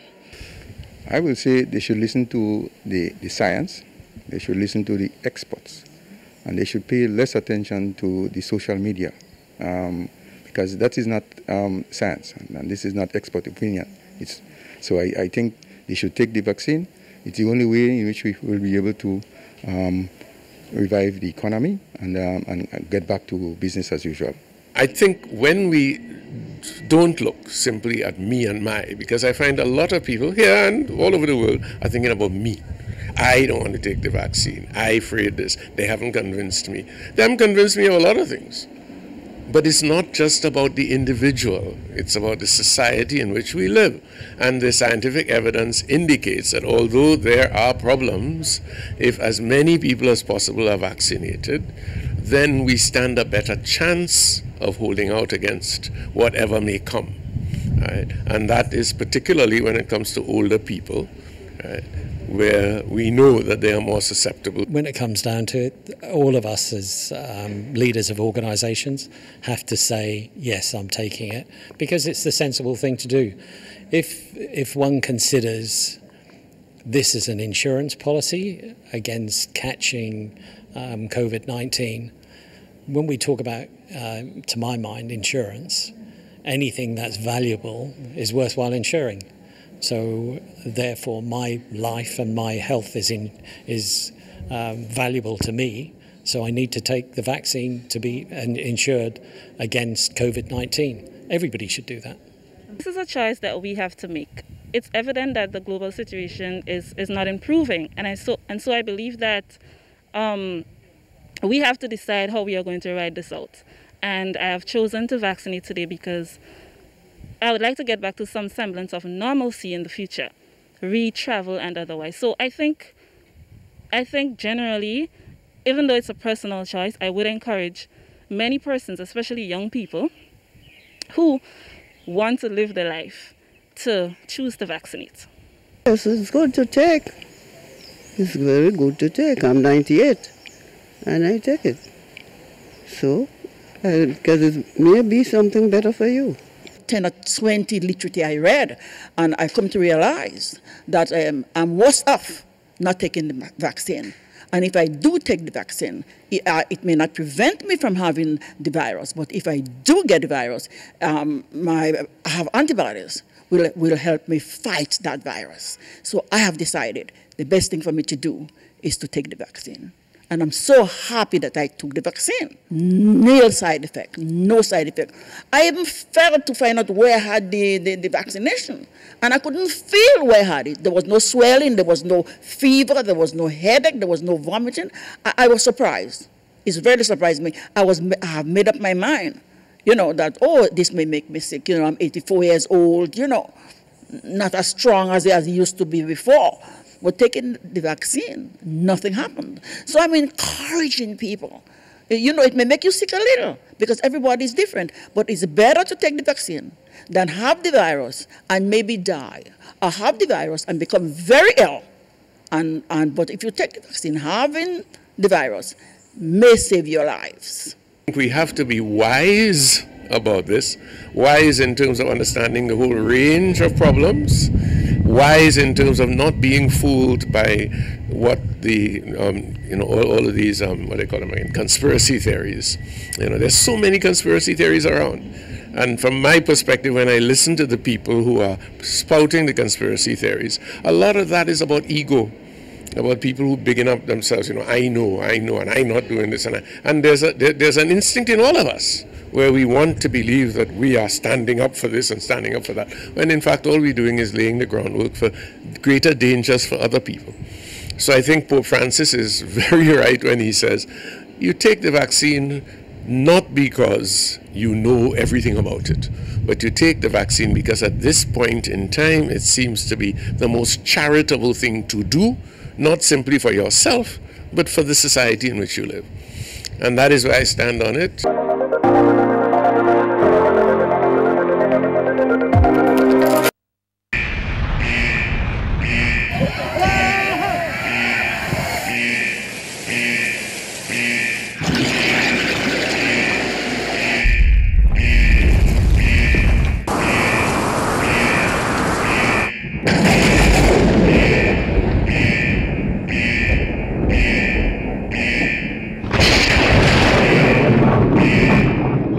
Once you're looking at trees over power lines, it's always best to call us so that we could look at it. Cutting trees, pruning trees over power lines, there's always a danger that the branches can fall on the lines, damage the lines, take off electricity, and basically create more problems for us and even the customer in terms of additional outage time. So it's always best to call us. If we think that it is safe for the customer to trim because it's within their property, okay, we will advise them accordingly. But definitely if it's a case where our lines will be endangered, we will basically take on that responsibility and do the necessary cutting and trimming. In a lot of cases, we'd probably have to take out power in that area. We might have to drop the lines if we think it's necessary. But we will basically take on that task of trimming the tree. Another important tip is to take inventory and stock in the event that power is lost during the passage of a hurricane or storm. Essentially, with a hurricane, there's a strong possibility that there will be a power outage. Once we see that we are approaching hurricane winds, Grenada will take off power, and that is to safeguard all our assets, poles and wires falling on the ground, and even to safeguard the general public, right? So there's a strong possibility that electricity would go. So you're looking at refrigerated food. Okay, your refrigerator is going to be off. So with that, no electrical power, there's a need to look at non-perishable foods, tinned foods, things that could last a long period of time, because we're not sure how long the outage will last for. Could be a short time, but sometimes we have to prepare for the worst case, in which power could be out for a number of days.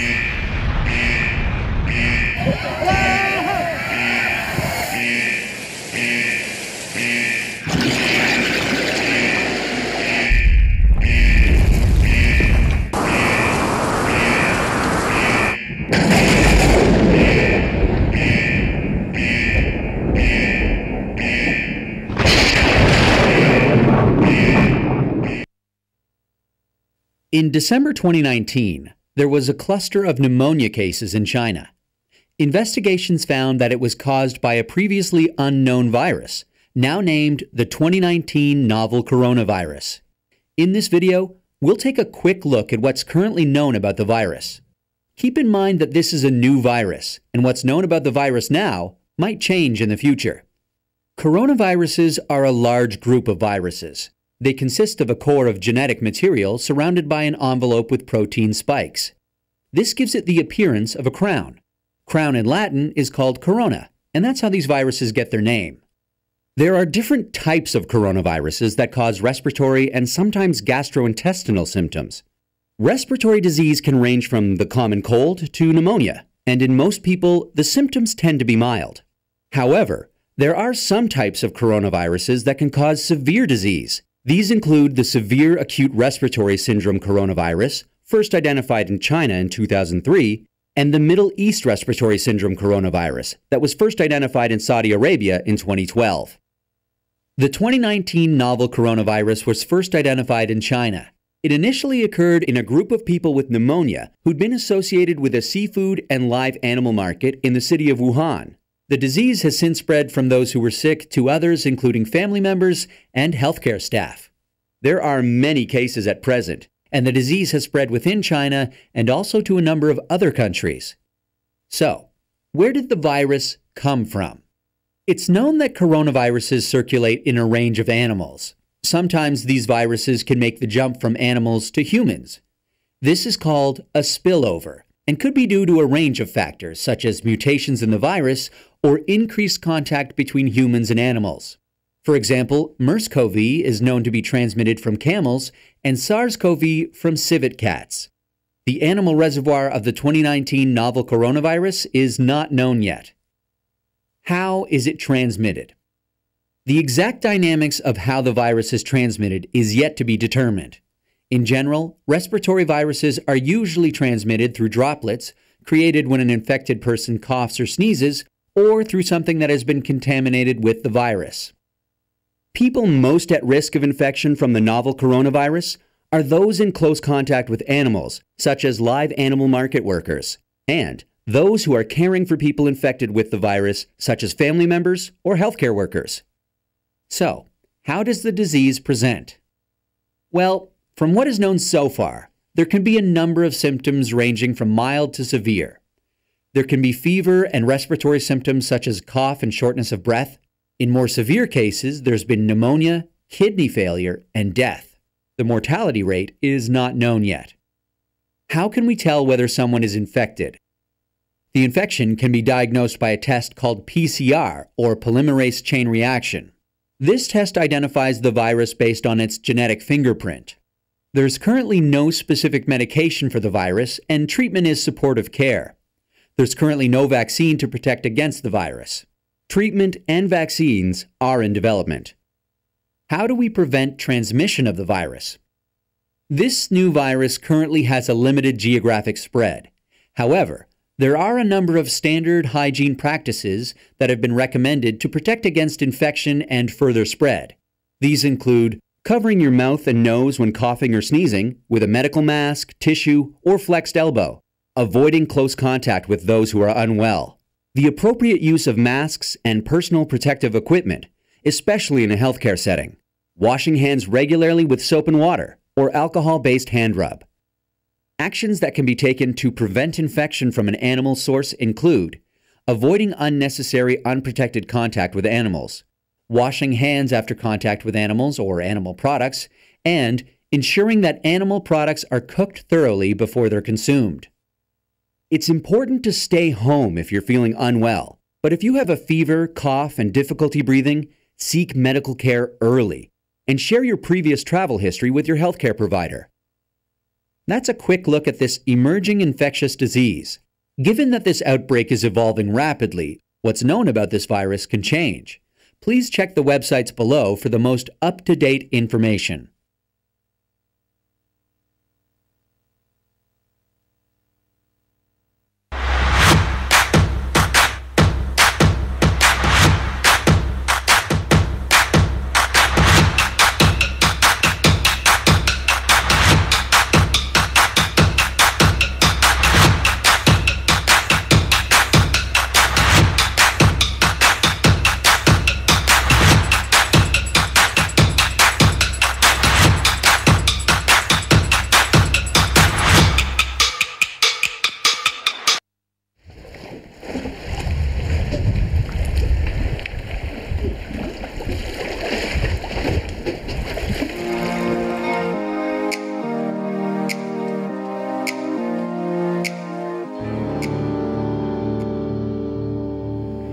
The idea of a marine protected area is to protect the marine environment.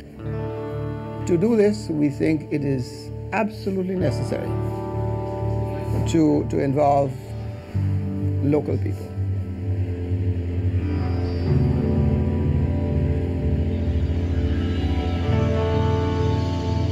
My name is Cecil Stephen McQueen. I'm a teacher by profession, but I have been fishing all my life. If you look back at the history of Molinier-Bouchergeois, you realize many years ago this area was booming with marine life. And there is a need to protect those areas that are under threat. The government has placed emphasis on protecting the environment and protecting the marine life. We are working with 3 marine protected areas right now: the Sandy Island Oysterbed Marine Protected Area in Carriacou, the Molinier-Bouchergeois Marine Protected Area, and the Woburn-Classical Bay Marine Protected Area. We want to protect the reef and the whole ecosystem so that the fishermen, their families, the communities can benefit in the long term. My name is Luther Rennie. I'm the chairman of the Sandy Island Oysterbed Marine Protected Area in Carriacou. We think that having done the right things to protect the environment, it will attract ecotourism. And we also thought that the people in the community should be the ones who are employed. In the 3 MPAs that we have now, USAID have been providing assistance for us. We are now conducting a training course for the MPA wardens. We also have the mooring materials. The management plan will soon be completed, and then we have other communication materials. I would like to be a warden for the Bouchergeois-Molinier Marine Protected Area, mainly because I want to be a part of the process in trying to restore partially lost marine ecosystems. As a scuba diver, we do more commercial diving, but in the training for the marine protected areas, as a warden, I'm able to make that link between the direct impact that we ourselves cause. Now we're seeing a lot of activities and, sort of renewed vigor by everyone. And that couldn't be possible without the assistance from USA. And I would want my grandchildren, my great-great-grand, to enjoy the coral reef. I would want them to be able to know what a leatherback trout will look like, what a hawksbill trout will look like in a natural environment.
Senator Sinclair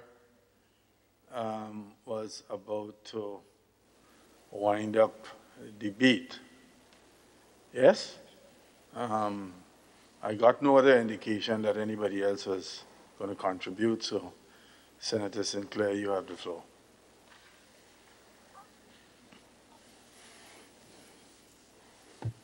Initiative of the President, Senator Sinclair was about to wind up the debate. Yes? I got no other indication that anybody else was going to contribute, so Senator Sinclair, you have the floor.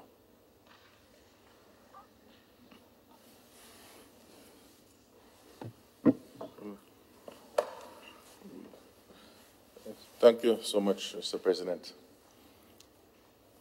So this morning, we started off to look at this motion as presented, saying that be it resolved that activities and project items presented in a now approved estimate of revenue and expenditure for fiscal year 1st January to 31st December 2021 be presented in a quarterly timeline to improve planning, implementation, and monitoring.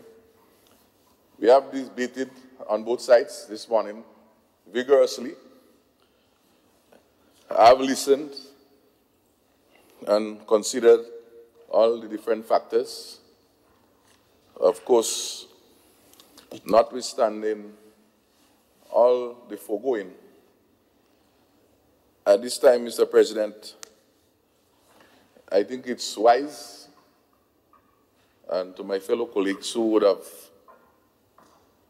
contributed significantly to the enlightenment of this important subject, which is important in terms of how do we get things done. We will go back and we will rework this. And so, with your permission, I want to ask you, I guess, inform you, I think, that I would like to temporarily withdraw this motion to do some rework on it, after which we will work on retabling at a future sitting in the soonest possible time. Thank you. All right. Thank you, Senator Sinclair. Just for clarity and for the records, am I to understand that you are withdrawing the motion at this time? I didn't hear the last word, Mr. President. Am I to understand that you are withdrawing the motion at this time? And as you say, you will bring the motion back at a subsequent date. Am I to understand that you are withdrawing the motion at this time? At this time, we're temporarily withdrawing, so it's this time, there is no further debate at this time, and we will reward in a future. Well, the rules certainly don't allow for further debate. From here, we would put it to the vote. But if you're withdrawing it at this time, honorable members, the motion brought in the name of Senator Sinclair, a motion dealing with the,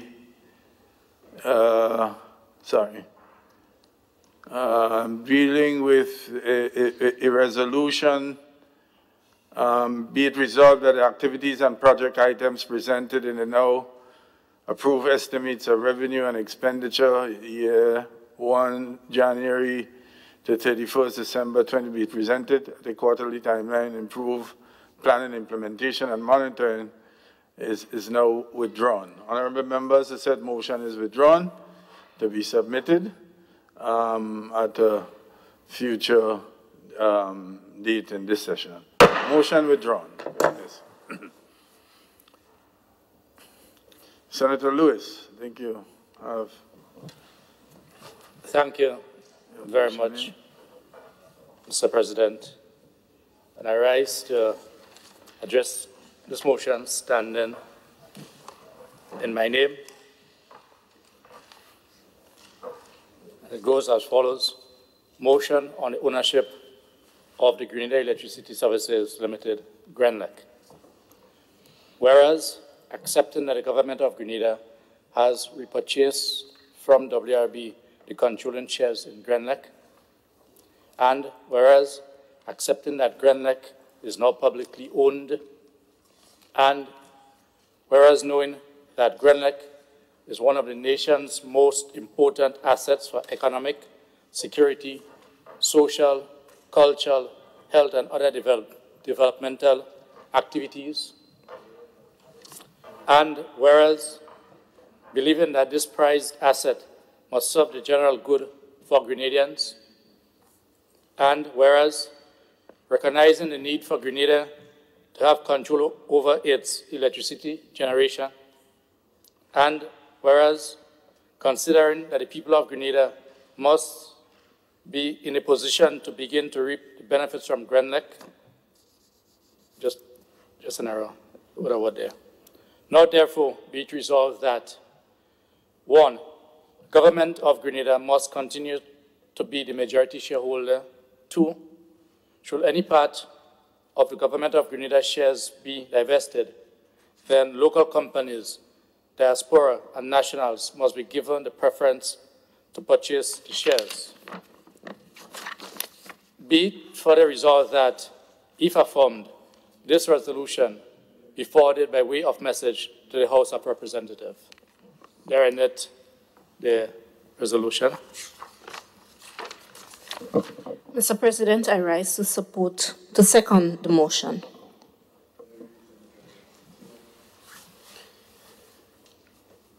Mr. President, I rise to move an amendment to the motion as presented.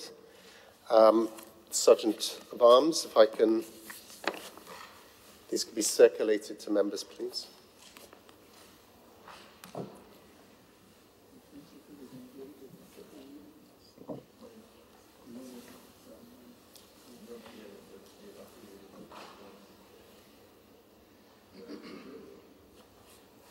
Mr. President, I rise on a point of seeking your guidance. The motion has been moved and seconded. My understanding, and I await your guidance, that because it has been moved and seconded, it must be debated before any other matters can be considered in terms of amendment. I seek your guidance on this.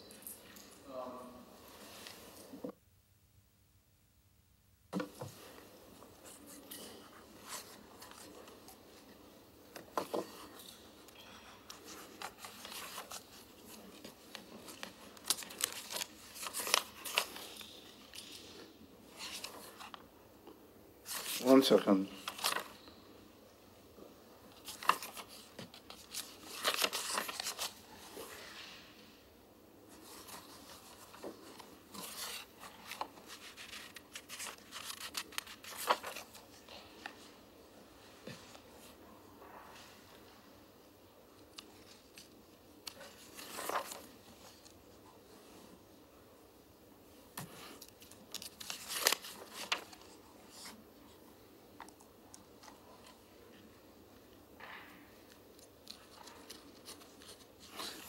Senator Steele, I think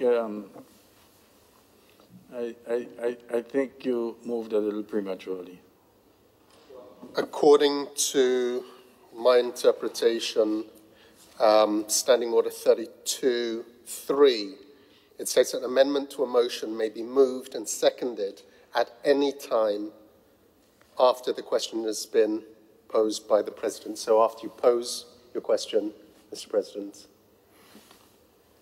is that the point that, so once you've posed the question, I am in a position I haven't yet posed a question. I have not yet debated the matter. So, an amendment to a motion may be moved and seconded at any time after the question upon the motion has been proposed by the President or Chair and before it has been put by the President or Chair at the conclusion of the debate upon the motion. We haven't started the debate yet. So it has been moved and seconded. Let him present the argument.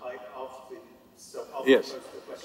Yes, after the question is proposed, so when I announce that the motion be read a second time, that the motion is proposed to be read a second time, at that stage you can move your amendment. Yes, Senator. Thank you very much, Mr. President.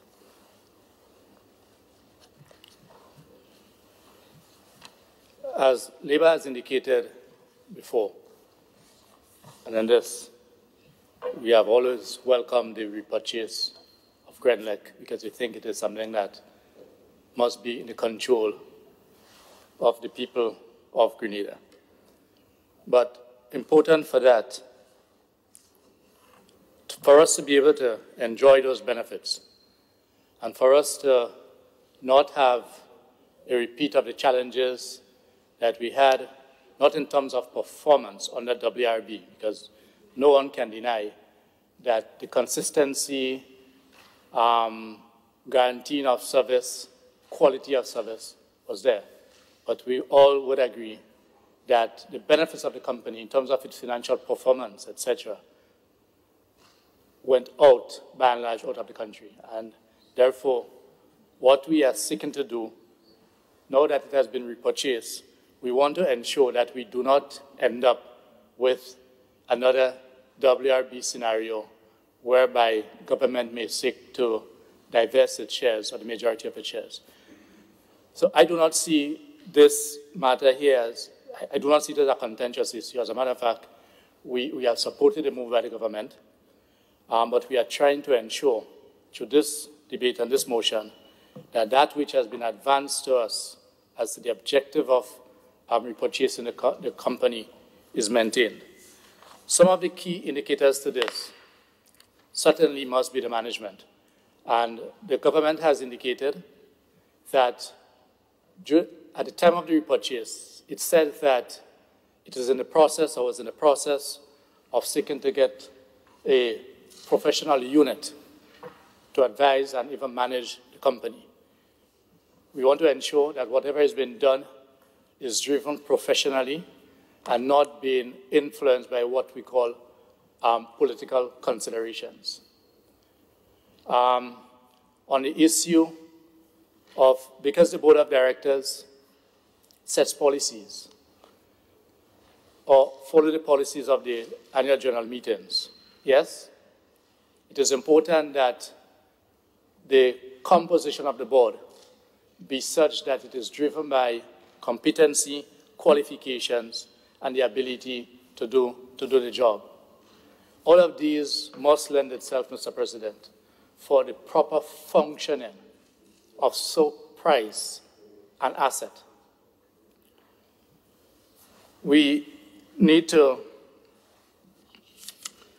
also that the composition of the board must continue to make provision for a worker representative. I want to repeat this. The composition of the board must continue to make provision for a worker representative who is democratically chosen by the membership, the workers of the company. Election is normally being held if there's more than one nominee, and at the end of the day, the person getting the majority of the vote from the workers becomes a worker representative. Why am I raising this? Only last week, Wednesday, a meeting was held by government officials together with the workers. And the report that we have gotten indicates that there may be some reconsideration of this. I'm not saying it is the case, but I'm raising it here so that we can all know that we do not want to see any challenges or any changes to that composition. That has worked well. That has worked well. And labor expects, and the workers of Grand Lake in particular, expect that the worker representative, the position of the worker representative, shall be maintained. As a matter of fact, I will go further to make the point that it is the view of the labor movement, the Grenada Trades Union Council, which has always been part of the Workers' Charter in all of our engagement with the various political parties before any general election, to have a worker representative sit on all statutory bodies or any state-owned enterprises. This is extremely important. So I'm just repeating this here.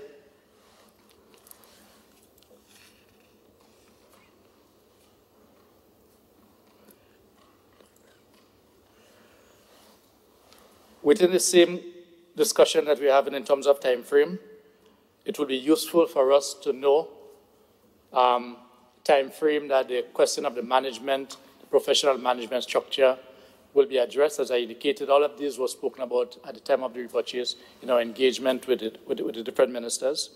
And I know he will not get into any problems with that if I refer to him as my good colleague, Senator Cox, who has that responsibility.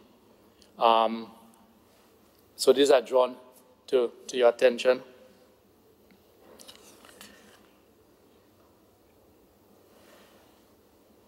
we all know that in the lead up to the sale of Grenlec, which we opposed, which the labor movement opposed in 93, 94, in the mid-90s, that there was genuine concern about the running of the company that was then owned by government. And we do not wish to see a return to those days. Grenlec is too important. Electricity is too important for us to go back to those days. So, Mr. President, as I said, this to me is a very short matter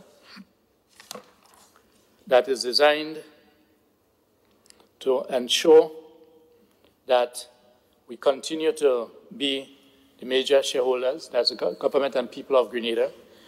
And right now, the share arrangement, I think it is 71% that is owned by the people and government of Grenada. And even if there is an attempt to divest part of that, we must maintain the majority control.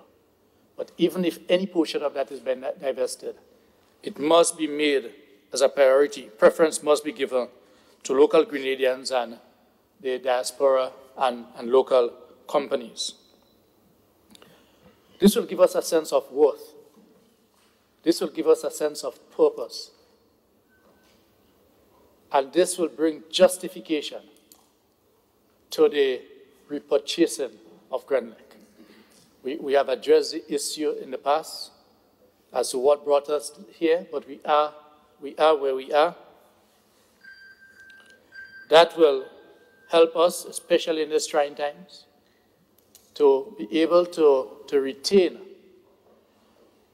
the earnings and the profits and make necessary allocations from the company for national interests.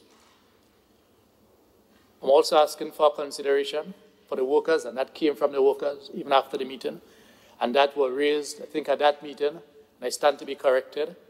I know Senator Cox had to leave a bit early because it was the same day for a sitting, but that meeting was attended by the Honorable Prime Minister and the Minister of Finance, and one of the requests made by the workers, which we support, as similarly done in the sale in the mid-90s, that shares, there should be some allocation of shares to the workers and be given at a reduced rate. So that is one of the other recommendations that we are just speaking. But in other words, this does not, all that goes in keeping with the genesis of ensuring that Grenlec stays in our hands. That regardless of the challenges that we face as a country, we must not lose control. And the people and government, it is important in this discussion to not just speak about the government, but the people and government of the country in terms of ownership. And it is for this reason, Mr. President, and for the others that we have identified under the repurchase of Grenlec, that we move this motion for consideration. Thank you very much, Mr. President.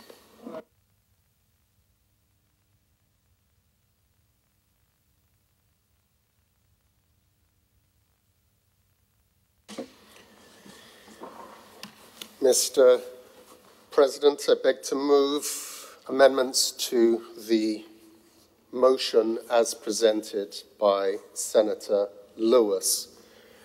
The amended motion, which has now been circulated, reads as, whereas Grenlec is a public trading company which is majority owned by the government of Grenada, and whereas knowing that the provision of energy is important for economic, security, social, cultural, health, and other developmental activities, and whereas recognizing that it may be deemed to be in the best interest of the state of Grenada to maintain a majority shareholding in Grenlec, and whereas considering that the government of Grenada has already committed to ensuring that citizens of Grenada are the preferred individuals to whom it will sell any of its shares in Grenlec. And whereas the government of Grenada has a fundamental responsibility to ensure the long-term financial sustainability of Grenlec through sound operational and commercial decision-making. And whereas the government of Grenada has already started a strategic review of Grenlec with technical support from the World Bank to determine the best path forward for the company. Now, therefore, be it resolved that the Senate supports the government of Grenada's efforts to develop and implement a strategy that will ensure the long-term viability of Grenlec, enabling it to best serve the people of Grenada, Carriacou, and Petite Martinique for generations to come, while contributing to mitigating the negative effects of climate change. And two, and that the Senate supports the government of Grenada's position that citizens of Grenada should be given preference to purchase shares sold by the government of Grenada in Grenlec.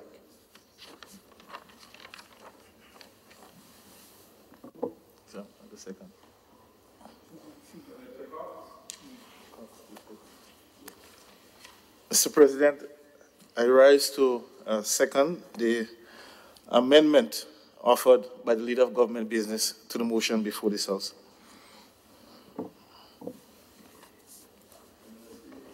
Thank you, Mr. President. Mr. President, at this time, the most important consideration in planning the way forward for Grenlec is developing a model that ensures Grenlec's long-term future, ensures Grenada's energy security, and ensures that Grenlec is capable of delivering a service to households and businesses that offers the best possible quality and price. So in a nutshell, Mr. President, the best possible model for both Grenlec and Grenada as a whole. It is therefore too early to say whether or not government should or shouldn't retain its majority shareholding in Grenlec if the shares were sold. Mr. President, there are some who say we should retain a majority shareholding. There are some that say we shouldn't. There are advantages and disadvantages with both options. There are costs and benefits associated with each of those options. What we can say, Mr. President, is that Grenadians, both here at home and abroad, and whether that's institutionally or individually, will be given every opportunity to purchase shares and invest in Grenlec. Also, that government has absolutely no intention of running Grenlec. We're not qualified, Mr. President, and history tells us we're not qualified to run an operation, operations such as these, the most effective way. And that whichever entity does manage Grenlec, it will do so in a way that, in addition to making the best commercial and operational sense for the company, for Grenlec, it also best serves the people of Grenada, Carriacou, and Petite Martinique. Therefore, Mr. President, at this time, all options need to be assessed. What is required right now is that government does its homework. And that goes beyond just looking at the potential share ownership or the ownership structure of the company, but more importantly, it needs to determine the most favorable operating and financial environment for future investments or sale. And there we speak to, critically, the terms and conditions of any potential sale. The need for a realistic valuation of the company and its price. And that is not just based on current earnings, but also future earning potentials. And that requires independent auditing, it requires professional valuation, and all of that within a process that is wholly transparent. And critically, Mr. President, any decision that will be made with the full engagement, the full consultation of all stakeholders. And that includes the social partners, the trade union movement, critical partner in that discussion. The private sector, the churches, civil society, the nation as a whole. This is a public and national conversation. Mr. President, we cannot, absolutely cannot afford to repeat the mistakes of the past. We certainly can't repeat the recklessness of the then NDC administration back in 1994 that virtually gave the company away to WRB. And we continue to say, Mr. President, that our issue was not with the principle of selling shares in Grenlec at that time. The fundamental issue that we had was the terms and conditions of that sale, the price at which those Grenlec shares were sold to WRB. And let us remind ourselves that purchase price back in 1994 was $15 million, wherein that was the headline price, of which $4 million had to be given back as a contribution to the purchase of new generators, an additional $2 million in severance payments to workers. So what government... A pension plan. So what government actually received for the sale of Grenlec at that time was 9 million EC dollars. And the repurchase price that the government had to pay at the end of last year was $63 million US dollars, $170 million you pay for this critical, valuable asset, $9 million, and then you resell it back to government based on those onerous terms of that share purchase agreement, $170 million. And in addition to that, we all recognize that some level of investment would have taken place during that time from 1994 through to more recent times, but it's a fraction. There was underinvestment in the company. And to end up with a repurchase price of $170 million was extortionate, Mr. President. This was not based on fair value. This was not based on what best serves the interests of the government and the people of Grenada, but what is in the best interest of that investor. And that brings us then to the terms and conditions of that sale. A one-sided agreement that served the purposes of the investor primarily, not the Grenadian consumer. An 80-year monopoly for generation and supply distribution. A monopoly that would have stood from 1994 through to 2073 with a share purchase agreement that bypassed our own national laws. And again, as I said, did not serve the best interest of the people of Grenada. An arrangement that meant that the company would self-regulate, they would set their own prices, they would set their own terms and conditions of supply, which resulted in Grenada having some of the highest electricity rates in the region, in the world.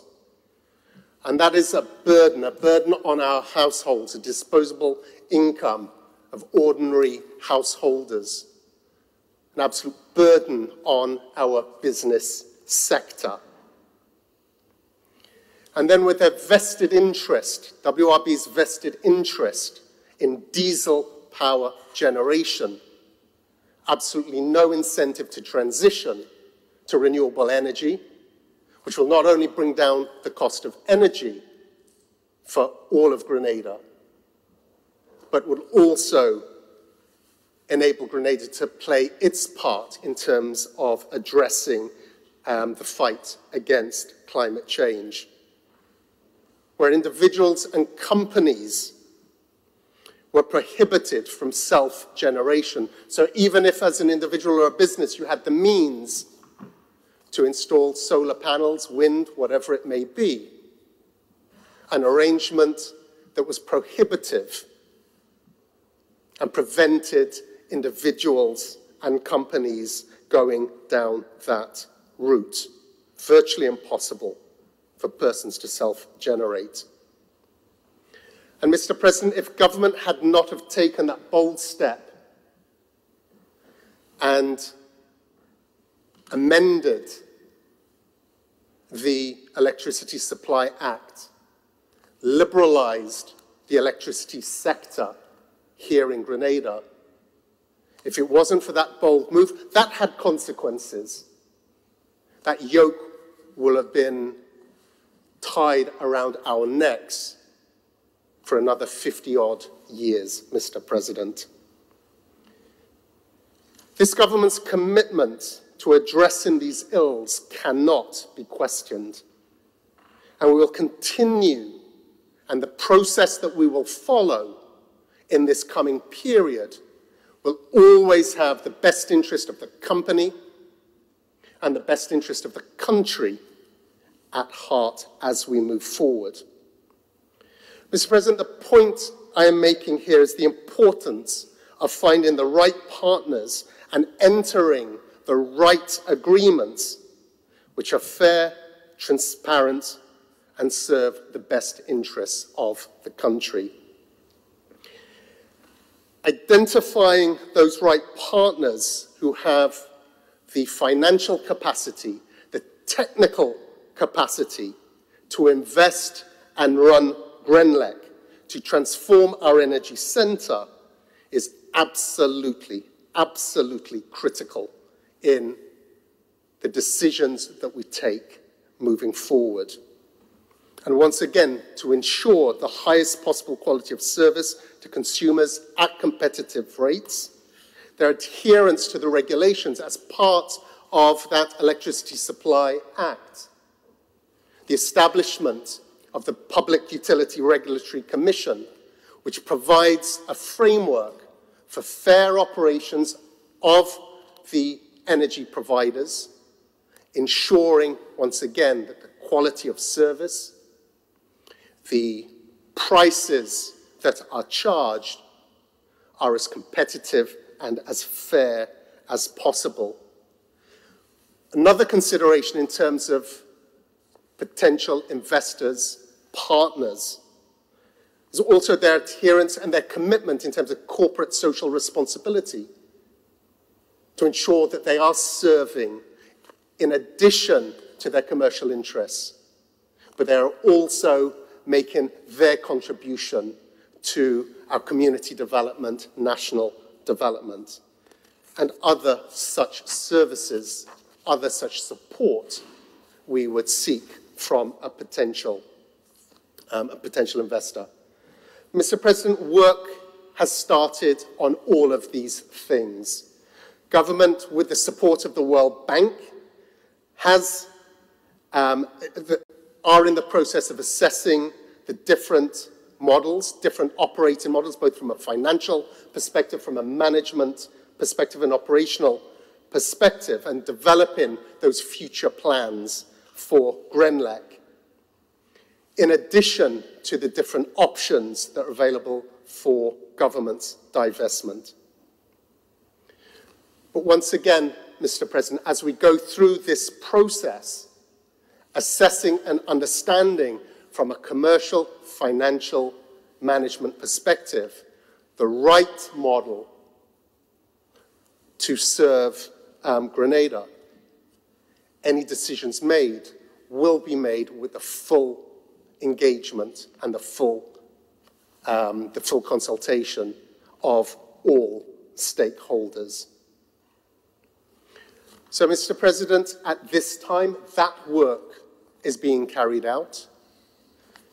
It is not prudent to lock ourselves one way or another into arrangement principles other than those that were outlined in terms of those measures that, that will result in the best possible outcome for the company. So running through the amended motion before us, the first recital, whereas Grenlec is a public trading company, which is majority owned by the government of Grenada. This consolidates the first two paragraphs in Senator Lewis's original motion, and it addresses the error in his original motion, which speaks to the company now being publicly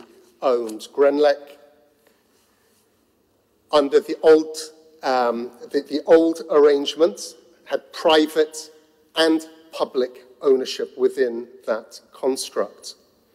The recital regarding, whereas knowing that the provision of energy is important for economic, security, social, cultural, health, and other development activities, remains unchanged and highlights the significance, the strategic importance of the company. And whereas recognizing that it may be deemed to be in the best interest of the state of Grenada, the government of Grenada, to maintain a majority shareholding, it may, but there may be other models. What is critical, what is absolutely critical, is that whatever the final outcome, whatever the final decision, truly serves the best interest of the country. And whereas considering that the government of Grenada has already committed to ensuring that citizens of Grenada are the preferred individuals to whom it will sell any of its shares in Grenlec, again, fully supportive of the principle outlined in Senator Lewis's original motion. And whereas the government of Grenada has a fundamental responsibility to ensure the long-term financial sustainability of Grenlec through sound operational and commercial decision-making, again, this underscores the point that the decisions that are made are subject to deep analysis, looking at the operational and commercial sides of the business.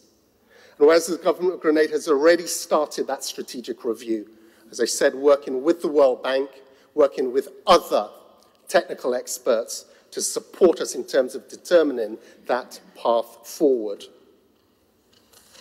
And what the amended resolution is asking is now therefore be it resolved that the Senate supports the government of Grenada's efforts to develop and implement a strategy that will ensure the long-term viability of Grenlec, enabling it to best serve the people of Grenada, Carriacou, and Petit Martinique for generations to come, while contributing to mitigating the negative effects of climate change. And then the final, which again is supportive of Senator Lewis's principle, that the Senate supports the government of Grenada's position that citizens of Grenada should be given preference to purchase shares sold by the government of Grenada in Grenlec. So, Mr. President, for the reasons outlined, in terms of the approach that is presented, which we believe encapsulates the general sentiment as presented by Senator Lewis, but broadens that within the context of the holistic decision-making that is required to ensure that we come up with a model, a construct, which meets all of our requirements, that is transparent, that is based on operational and financial principles.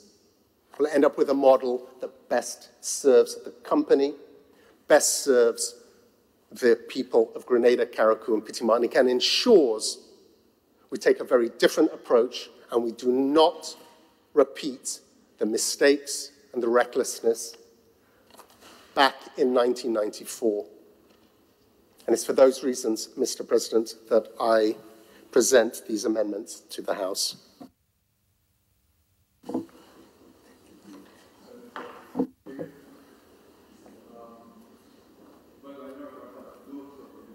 Yes. Thank you, Mr. President, and I appreciate the accommodation.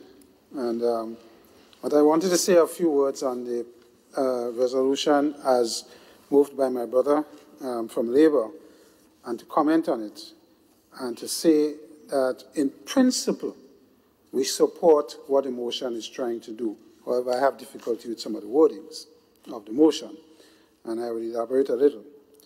First of all, Grenada is publicly traded, and that in itself requires us to be careful when we say we want the government to be a majority shareholder. It all depends on what percentage of the 71% you're asking government to put to be traded. And if you're saying it cannot be more than 51% in order to maintain the majority shareholding, I believe that will send the wrong message, or send a mixed message to the investment community and people who want to potentially invest in the company, and the perception that may come from that.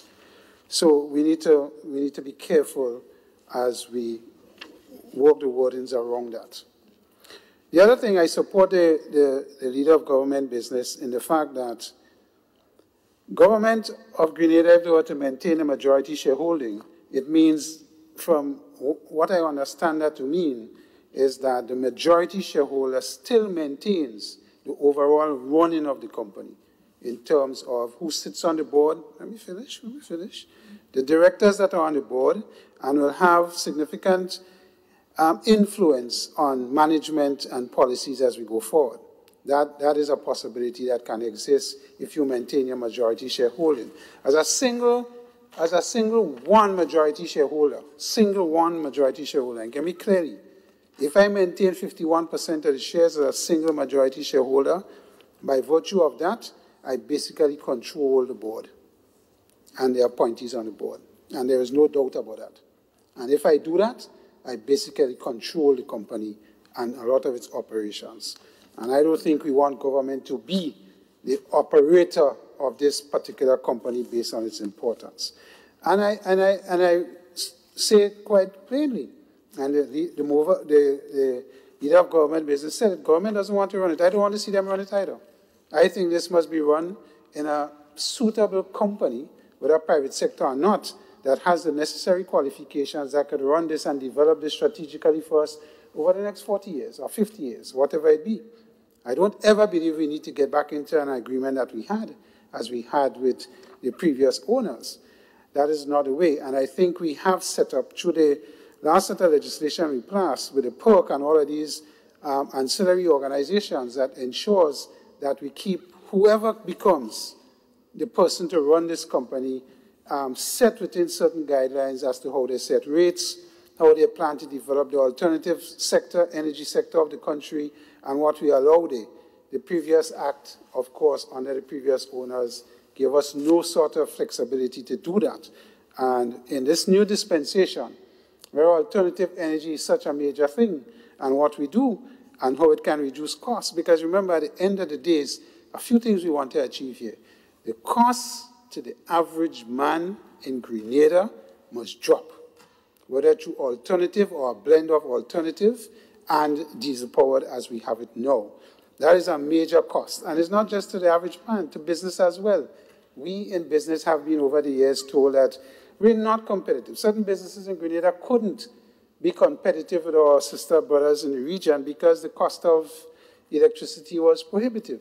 and when you worked in the cost and you flow it down into your, and you flowed it into your products. So this is something that is important to all of us, and is necessary that we get a right partner to work with this company that could ensure that down the road we have the right blend of energy production in the country that can give us these benefits that we so badly need. I have no difficulty, Mr. President, in nationals be given the preference to obtain shares that is put on the market for buying. I have no difficulty in institutions purchasing some of those shares. There must be limits as well as to what we allow. But I did say in this House previously when we had some discussions on this, that we must set aside some shares for young people. We need to encourage our young people, even though it's 1 million shares, whatever it is, at a special price to let the young people are our future. These are the people that have to take this country and take what we have, assets like that, and run with it. And I believe we must find a way in whatever prospectus we put out to allocate some shares for young people at a special price to encourage them. They don't only have to buy car and land or invest in only what they do, but at least encourage them to invest in a national asset that could benefit them and their family and their children probably years from now. Because investment in shares doesn't necessarily give you immediate returns. It's a long-term investment for you as a family and as a member over the years to grow in value. And if this company is fortunate and properly run, you will get dividends and you will recover as you move ahead.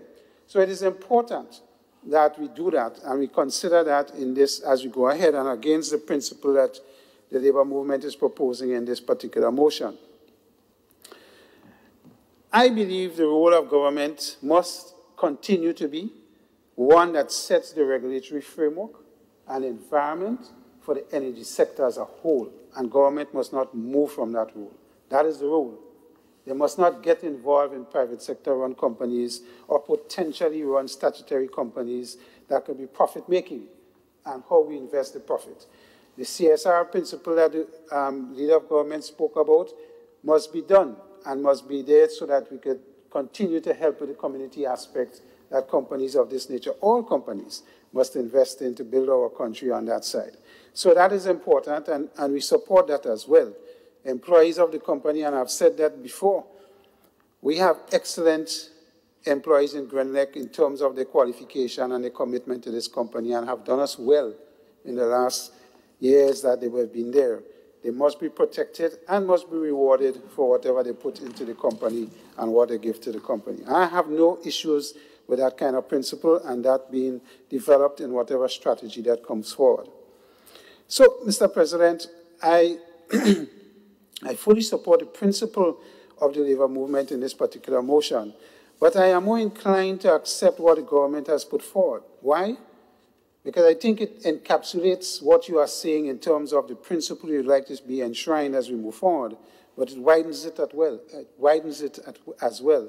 And that is something that we need to pay attention to. I am particularly interested and would probably ask our colleagues on the other side to ensure that whatever we do has to have a serious element of alternative energy. And you know, Mr. President, if we were to limit this, as Labour is proposing, and when you see what the PERC in recent times have been doing publicly with alternative energy, we can imagine a day down the road when production of electricity will change.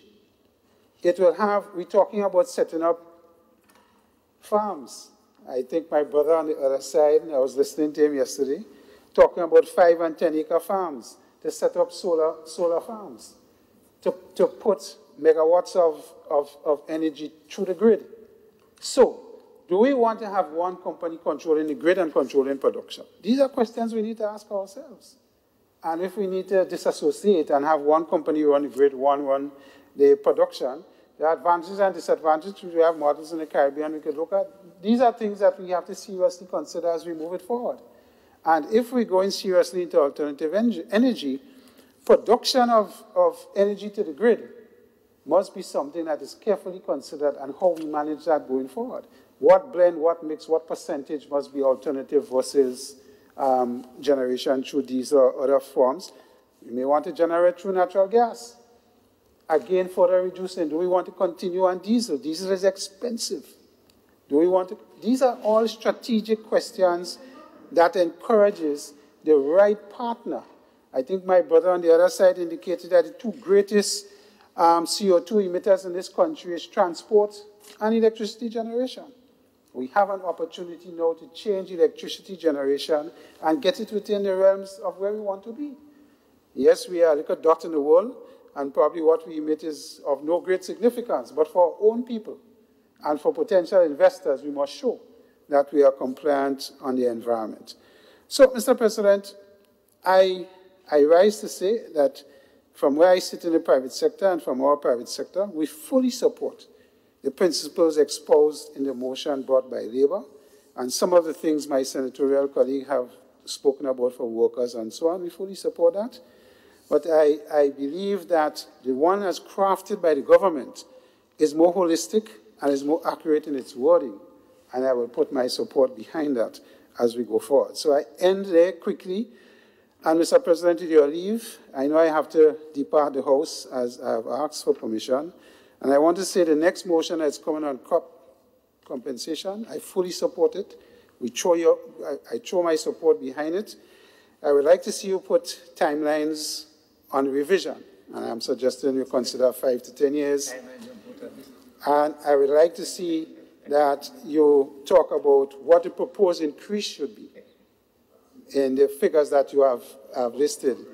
All right, so, yes, and I think, yes, and that is something that I support my brother, because from where I sit in another place, these costs are absolutely ridiculous. And when I remember the gentleman in St. Andrews had lost his whole field of watermelons to some vicious attack by some whatever, you know, based on these rates that we have there, the government wanted to help him recover. That is nothing compared to what he would have put forward. So, I mean, these are things that are really outdated, including the Public Service Commission Act, very outdated.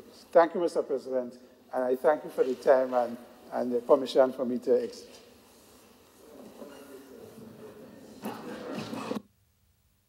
Was there an anticipation that I would have denied you the permission to leave? I don't know. Mr. Sergeant at Arms, you think you have the strength to enforce a denial? I don't think so. So.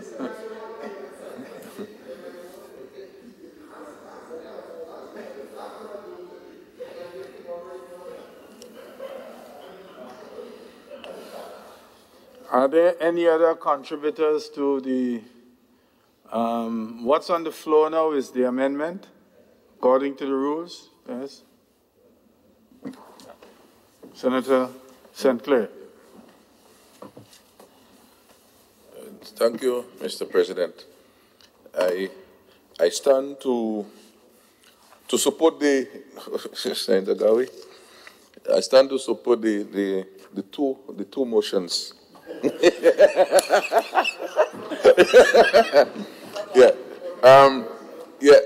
Seriously. Well, the rule is clear on the three, and maybe I could just read it. Okay.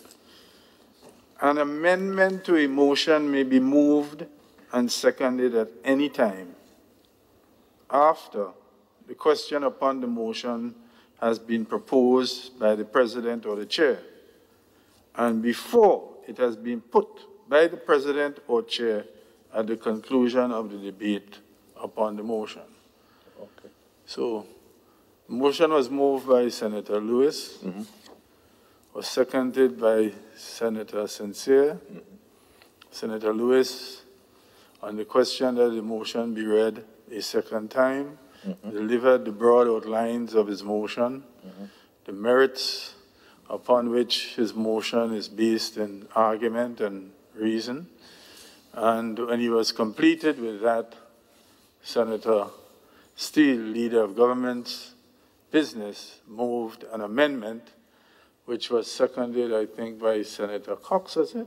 Yeah, Senator Cox. You see, the Alzheimer's is far away, man. Yeah, Senator Cox, and a debate on the amendment now ensures. I know it's a bit facetious when you said you were rising to support both, but at this stage, there's only one item that's under consideration, and that is the amendment. If the amendment does not succeed by the wishes of the House, that is disposed of, and Senator Lewis's original motion now gets back the attention of the House, and any solicitation of vote on that motion will be on Senator Lewis's motion. So where we are at the moment, notwithstanding the little bit of humor interjected, we are actually debating the amendment to the motion. So let's just be clear on that. Proceed, Senator. All right. Thank you for this important clarification, Mr. President. So, firstly, regarding the amendment,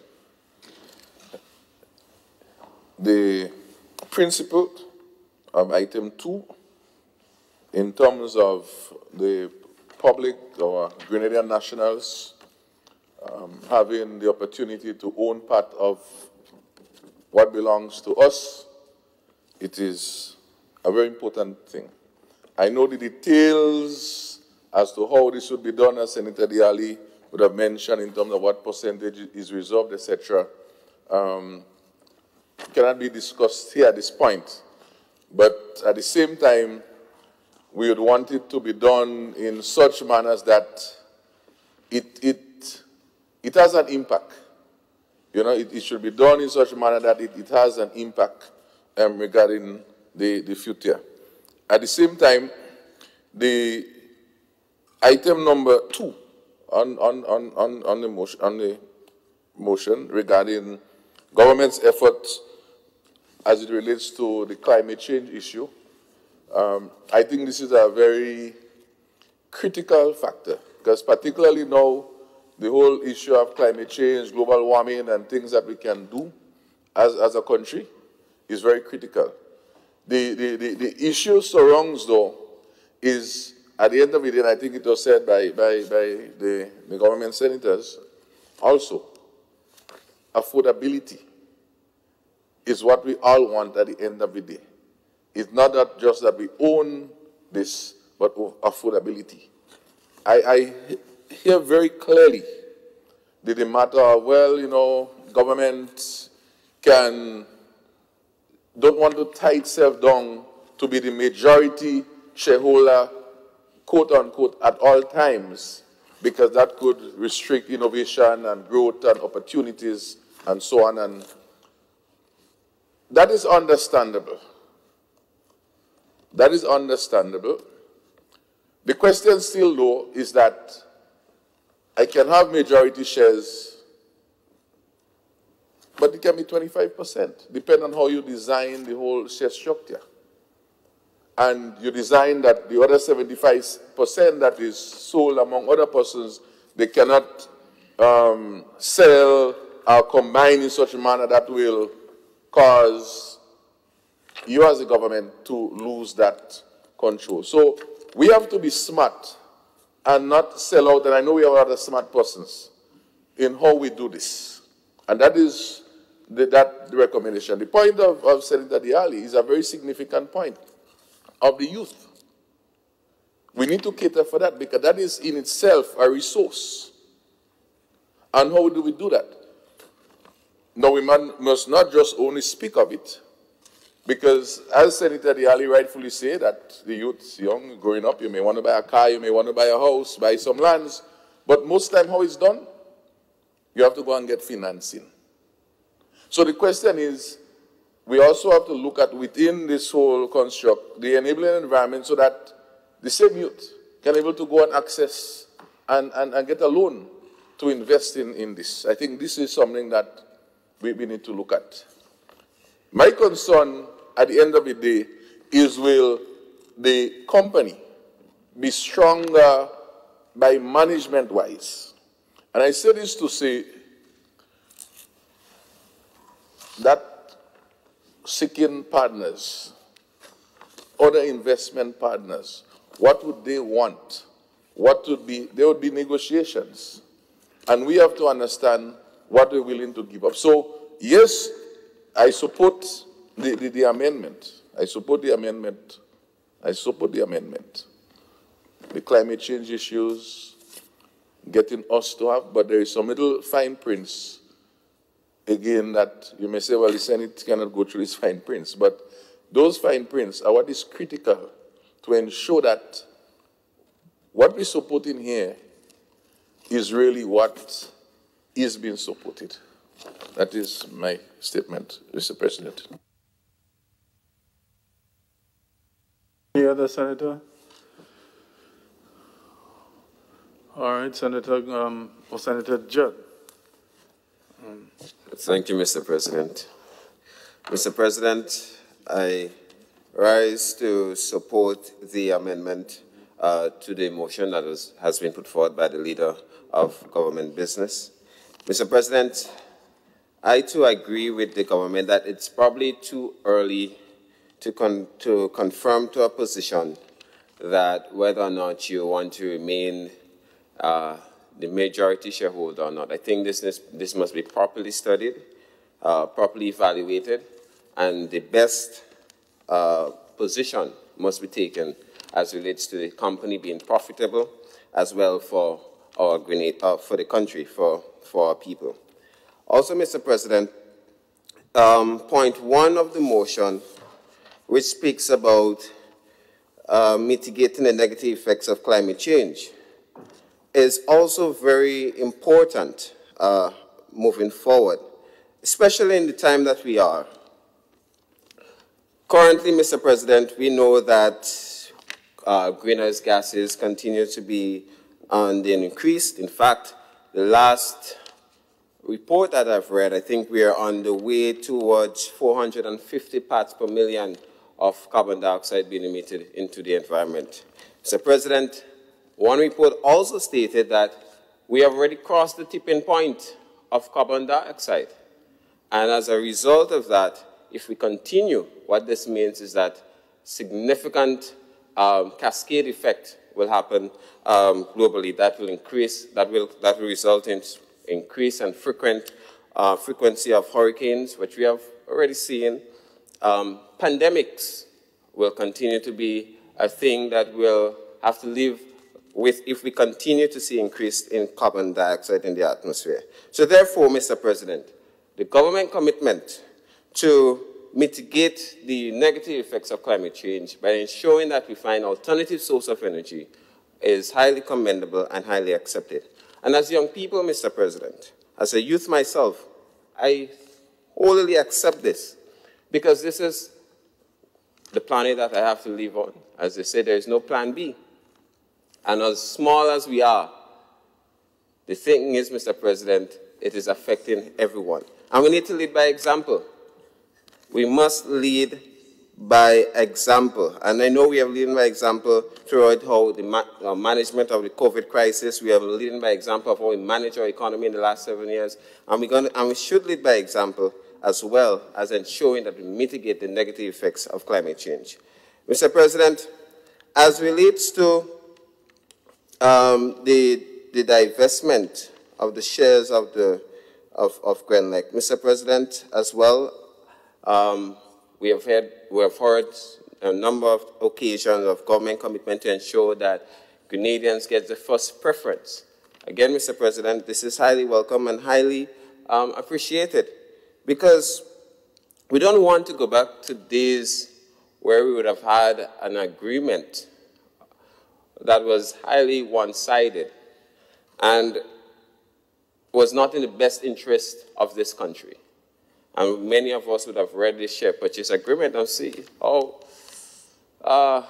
very bad might be a very understatement, but devastating this agreement was towards this country and towards the people of this country.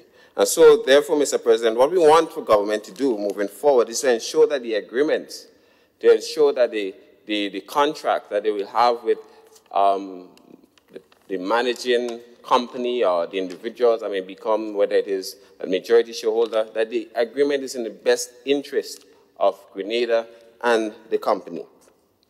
Senator Dialli's recommendation as relates to young people, shares being set aside for young people. Mr. President, again, this is welcome. If that can be done, that will highly be welcome. We have seen government commitment towards young people being displayed in a number of forward-thinking legislation that passed through this House. Recently, well, on Tuesday, we would have passed the Virtual Asset Business Bill, which would have basically explained to young people that here is an opportunity for you to acquire assets. Here is an opportunity for you to ensure that you move with the times and secure yourself and become financially free by engaging in such practice. We have seen government commitment in ensuring that there are an increased amount of monies available in the small business arena. And therefore, I don't think government will shun away from the idea in principle of ensuring that young people get some level of support or access to whether it is shares or whatsoever in this company. But again, this must be studied, this must be evaluated, and the best possible solution must be put forward. Again, Mr. President, I support this motion, the amended motion put forward by the Leader of Government Business. I think it is what we need at this point in time as we continue to discuss the direction of this company. And so, Mr. President, I give my full support to this amended motion. Thank you. Thank you, Senator Cadet. Senator Lewis? Or Senator...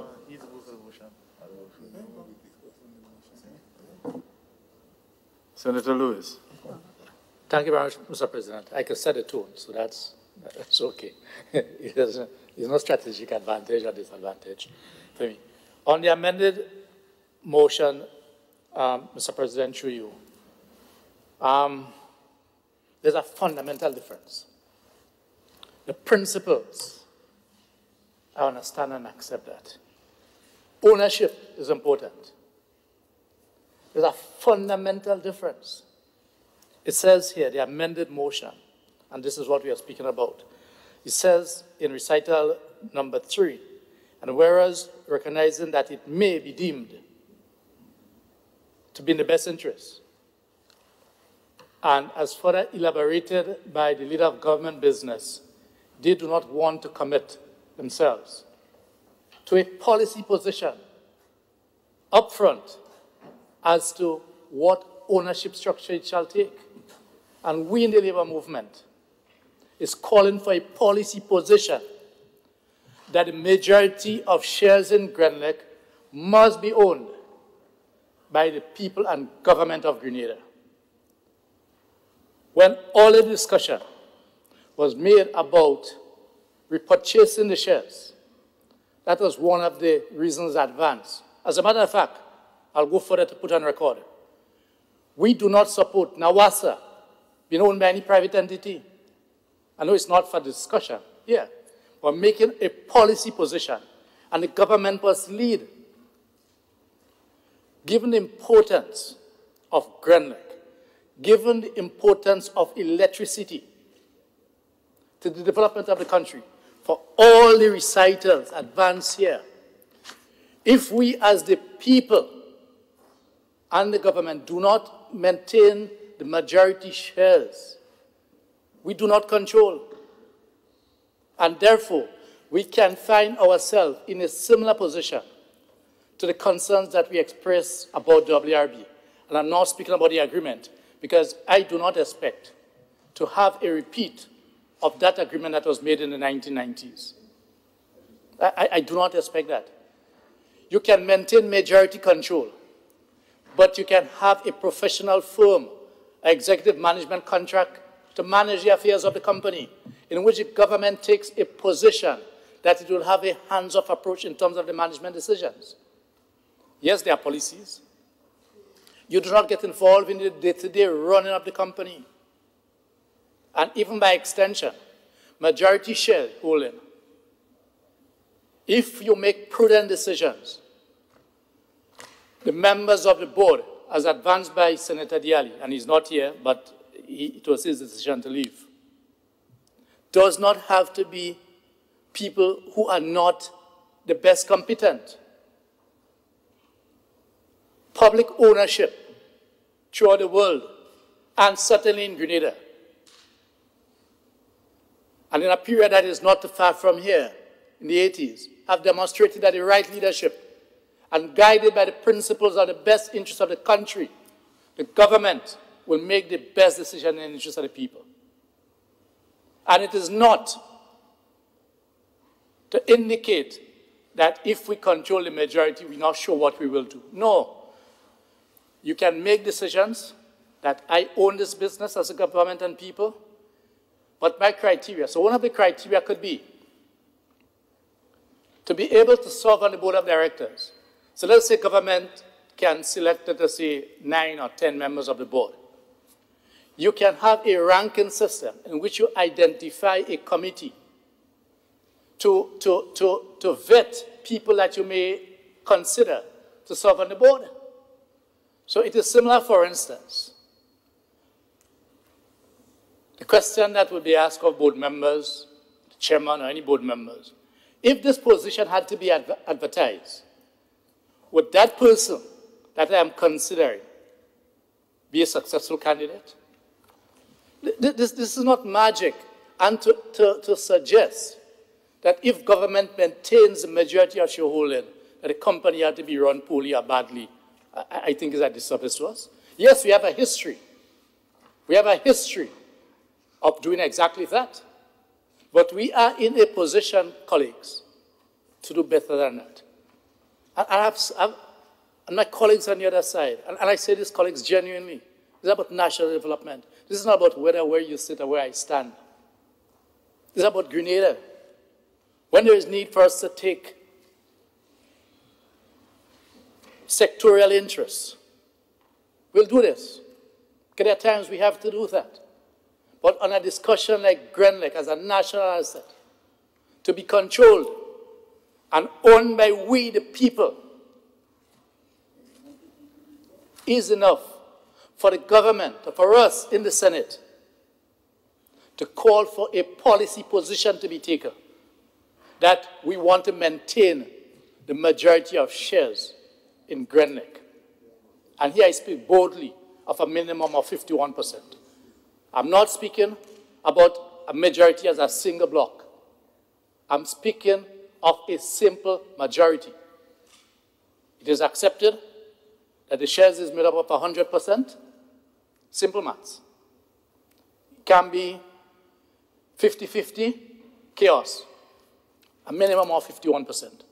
But with the principle that the day-to-day management will be put in the hand, the same objective that they have, professionals, and with the understanding that we as politicians, the government, will not get involved in the day-to-day operations, and we will give that management authority the responsibility and the clear authority to make proper management decisions. Because what we're interested in, we are interested in the company being profitable.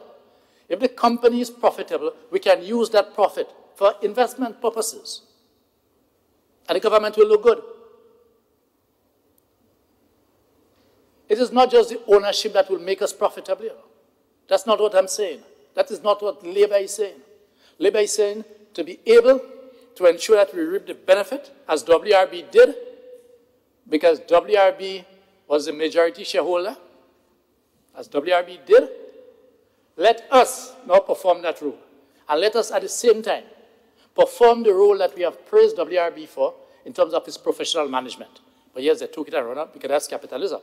Obviously, it is a maximization of the profit. So the fundamental difference, I do not support the amendment, strictly on the basis that it is saying that we are not prepared to give a commitment as to the ownership. Even in the resolution, it is not addressing that matter.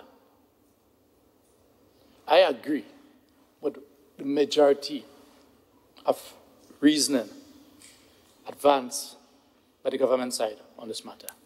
But the fundamental issue is ownership. Let me quickly address the aspect of the youth, and I totally support that. Because it is an investment opportunity that should be given to them so that in their latter years, they will have some form of investment to be able to live on and not having to depend on, all depends on where they're working, they may not have pension, etc. And it can help in a quality of life. However, it ought to be based on the following principle.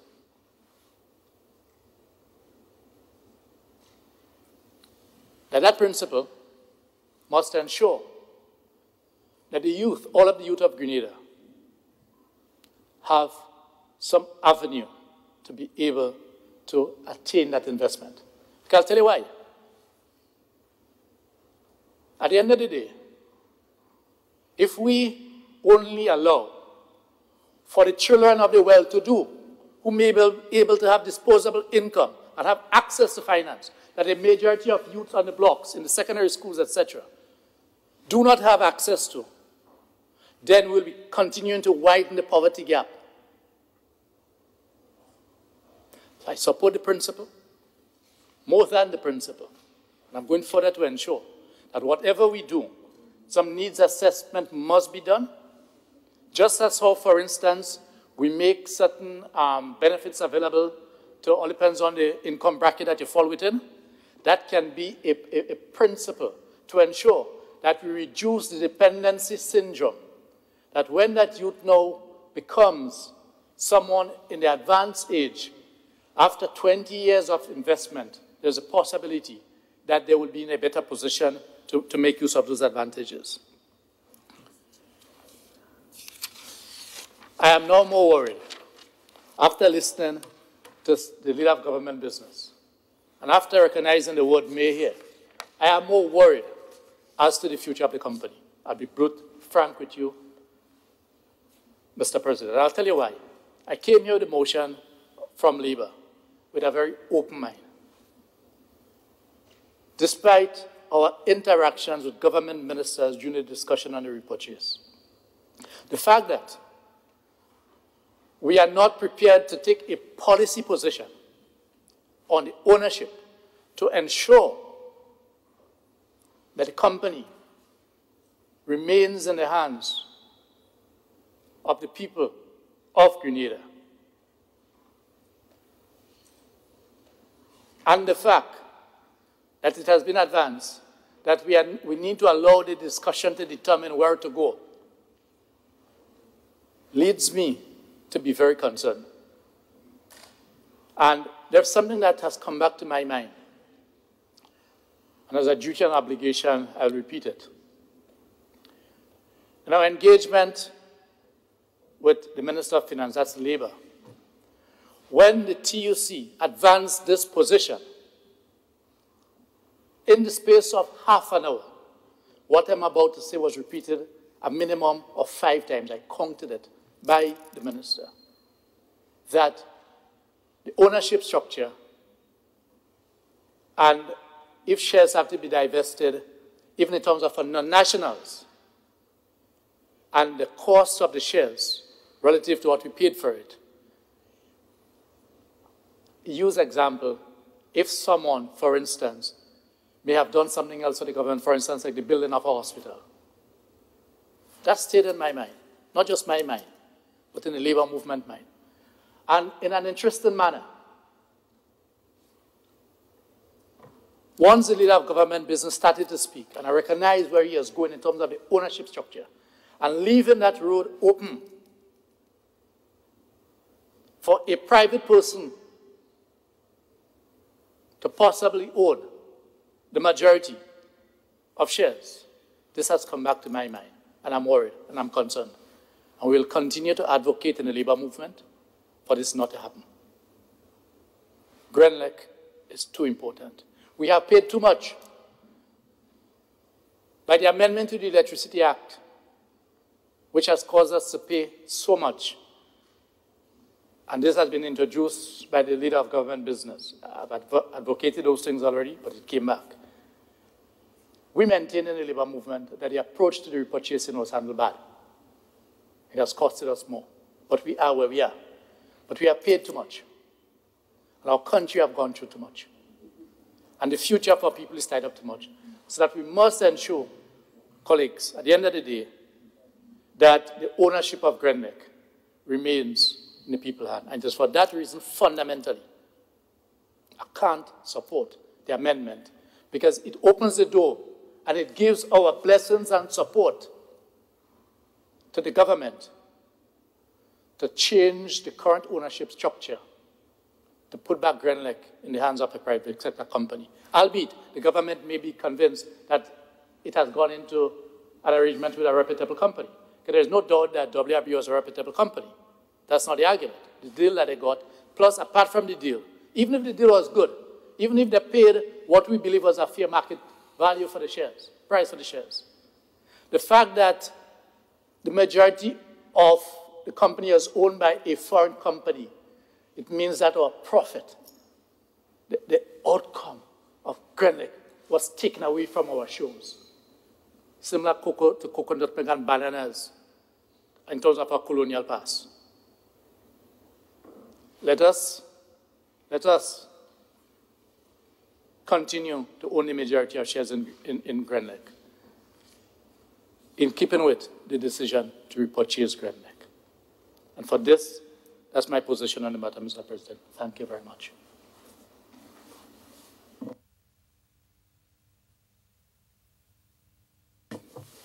Senator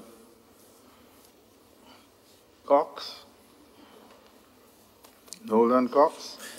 Mr. President, I rise again to reaffirm my support to the amended motion before this Honorable House. Mr. President, I think it's important that I start with some clarity on why we are where we are today. And we are here where we are today speaking about this important national asset because this government stand alone in making the decision to get back this company for Grenada. Remember that. It was this government alone that standed out in the wind with all opposition from all sides, all kind of criticism. So that speaks volumes, Mr. President. That speaks volumes. We did this. We did this for Grenada. And so we have acted always in the interest of the country. And that is the fact, Mr. President. I think we need to start off in that regard. Mr. President, it's clear what this country means in terms of development, the economic development of this country. And my colleague, Senator, would have speak a lot in terms of the issue and how companies, how manufacturing, how small businesses are restrained because of the cost of energy. And we have always been consistent. Always, for years, we have been consistent that our ultimate goal is to ensure that we get the prices down. That is all. We have to say that consistently. And I want to further look at this. We, Mr. President, for the first time in years, the board of Grenada is only Grenadians. Mr. President, it's this government that made that happen. It is only Grenadians that are currently directors of that company. Mr. President, my colleague, Senator representing the labor movement, indicated that he understands that there is an attempt to not to include the worker representative on the board, but this is so far from the truth and far from our actions. We made amendments to the Articles of Association, and that was not changed. On the 29th of April, we held an annual general meeting of the company, and a staff rep was elected. We allowed the process, we allowed the staff to select the rep, and there is a staff rep on the board of directors of GrenLink. So I don't understand that as recent as last week, why such information will come to you indicating or insinuating that that is not the case. So I am somewhat lost in that regard. Mr. President, this whole process and discussion of GrenLink has been confusing because government has been alone in the battle trying to get this company back. Now that we have it back, we have indicated that we are going to engage our development partners to help us to do the necessary assessment, to see what is there, to come up with a prospectus as to how we can divest. We have said that bona fide gradients are going to be given the first priority to purchase those shares when we get to that point. We have been consistent in that regard. All we are saying in this motion, this amended motion, is that until we have done those necessary assessments, that is, it is only there and then we can get a clear understanding of what is the best way to move forward. And if it means after our assessment that we should, the evidence yield that we should remain as the majority owner or shareholder, then so be it. But at this point in time, all we are saying that it is too soon until we make the necessary. I don't see what is the difficulty in that, Mr. President. I just don't see. So that is what we are doing. Mr. President, another critical aspect, and there are discussions about us going back to the past, and I'm happy that that was raised. It is because of the actions of this government that we have put structures in place to ensure that that doesn't happen. The Electricity Supply Act, the PERC, all these structures were not present. And we had strong resistance when we put forward those measures, and it's because of that resistance that is the reason why we had to pay so high. It is because of that resistance, and that is why we are here. That is why we are here. You know, Mr. President, recently, as recent as last week, Thursday, a new generator for the company came in. And you know, again, you're hearing talk that, oh, the generator was purchased by the company before and it's only arriving now. Mr. President, that is false.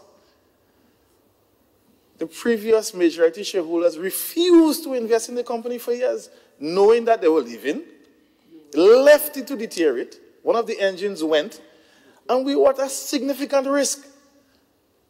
So much so that there are backup generators that were leased to ensure that we stay afloat in terms of supplying energy to this country. So on the 1st of March this year, 2021, government as major shareholder took a swift decision to enter into a contract to purchase a new generator. And that generator is arriving on our island last week. And it's at the plant in Queen's Park. And we are very hopeful that we keep on schedule to have it installed and operational by July 31st. Those are the actions that we are taking, Mr. President. So I am somewhat confused sometimes when you hear all this misinformation as to government actions and insinuating that we have some kind of mischievous act. We have been consistent from day one. We have said that we need this national asset to be back for Grenadians to benefit from it. And it is this government that did it. This government, no other government, was bold enough to do that. And I don't think you have any others coming that will be bold enough to do it either, Mr. President. Something about that. Mr. President, I want to speak a little bit on the renewable energy side and how our actions have helped Grenadians to participate more in the development of the company. Right now we have what you call self-generators. Because of our actions, there are persons you can generate for yourself. You never had that before. No permission. Persons weren't given. Hear what you so happy, Mr. President.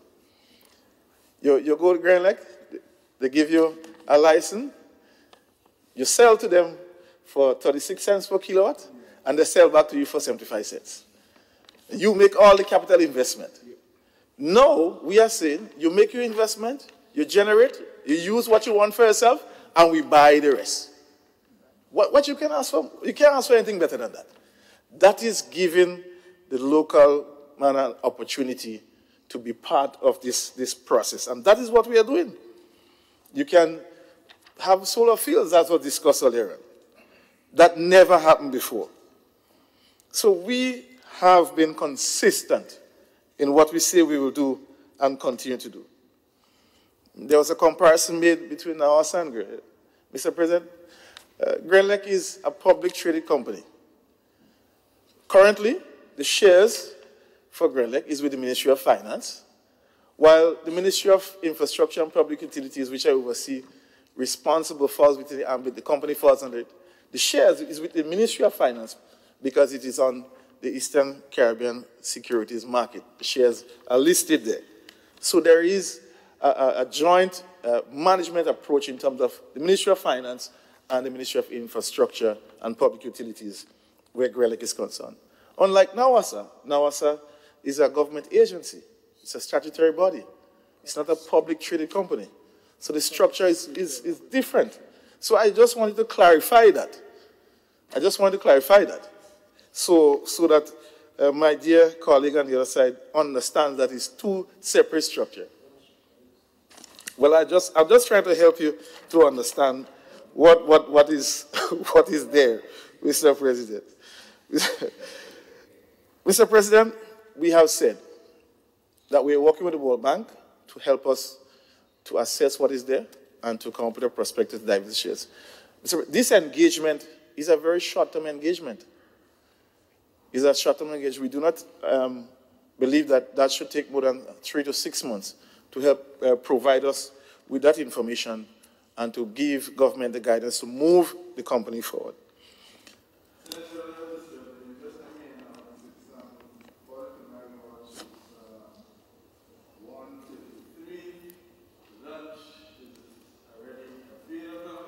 Lunch is already available. I would rather think it's getting cold, but I just thought I would make that announcement. Thank you very much, Mr. President. That's the reason why I see I'm moving about quickly too.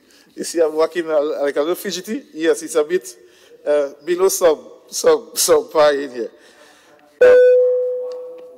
Yes, just about to wrap up, Mr. President. Speak on, yes. Duly noted. Mr. President, I close with one important observation. And I think that is something that my dear colleague Senator need to maybe clarify at some point in time. What is being presented, or what is being mentioned, it's insinuating or assuming that only a foreign company can come forward to purchase the majority of shares in Grand Lake. That is what I am picking up from this whole discourse. What if a local Grenadian company come forward and say, we want to buy the majority shares in Grand Lake? Are we going to deny them as bona fide Grenadians on that premise?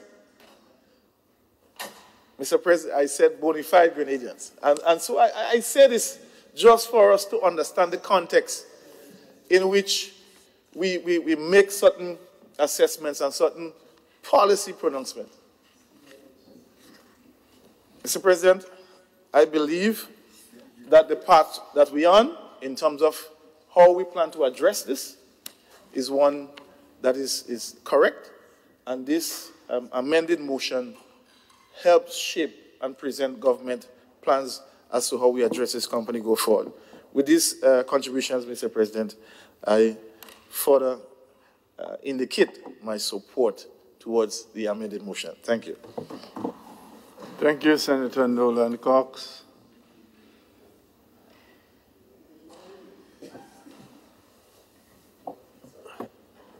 Senator Matthew Joseph. Yes, Mr. President. Now, Mr. President, as the debate proceeded, as I listened, I get a little confused. I get a little confused. I do hope by the time I leave here, that confusion will evaporate. Mr. President, at one time, the narrative was Grenada is a national asset and should be in the hands of Grenadians. I agreed. I agreed. I am getting the feeling now, Mr. President, that in some circles or somewhere, there is a thinking that that national asset could be or may be in the hands of somebody else. I am very concerned. Mr. President, there's an old proverb which says that never trust. Galdin says, it's a bird, never trust a dark cloud. And I really hope I am having an illusion here. I really hope I'm having an illusion. Now, a lot has been said, but I just want to narrow it down here to two items on the motion. One says that majority shares must continue to be in the hands of the government. A national asset. And we are saying here that it should be in the hands of the government, majority shares. What is wrong with that? And as the mover of the motion states, he is referring to 50+1 as majority. The motion goes on to say that in the event that the government decides to divest or to sell some of the shares, which in this case represents 20%, because I think what government has 71%, has stand to be corrected, sells 20%, then the preference, and look at what it says, should shares be divested, right? Should any part of government shares be divested, then local companies, diaspora, and national must be given preference. And this is a very interesting word there. Must be given preference. He did not say must be sold to them. He said must be given preference. And it's very important that we understand the language. So Mr. President, also, in relation to the trading, I'm not too sure what the framework with regard to trading is. I am speaking here about the policy with regard to trading of shares. But whatever it is, the government should have something in place to control and to manage the amount of shares that should be traded so that we don't lose that control over that national asset. I think we need to be very cautious, very, very cautious in terms of how we did that. Mr. President, I don't know, but I continue to support this motion as presented here. Thank you. Joseph. Senator Simon Steele. Thank you, Mr. President. Mr. President, in wrapping up the presentation on the amended motion, Mr. President, I think, well, first of all, I'd like to thank colleagues on all sides for their contribution. But I'm still at the point where I do not see the fundamental difference that Senator Lewis has described within the context, and it's the context that is important. That the issue over ownership is too narrow an issue for sole consideration at this time. As is outlined in the motion, it may be the best option, but there are multiple options. And what we have heard from both sides are the multiple permutations, dozens and dozens of permutations that are possible.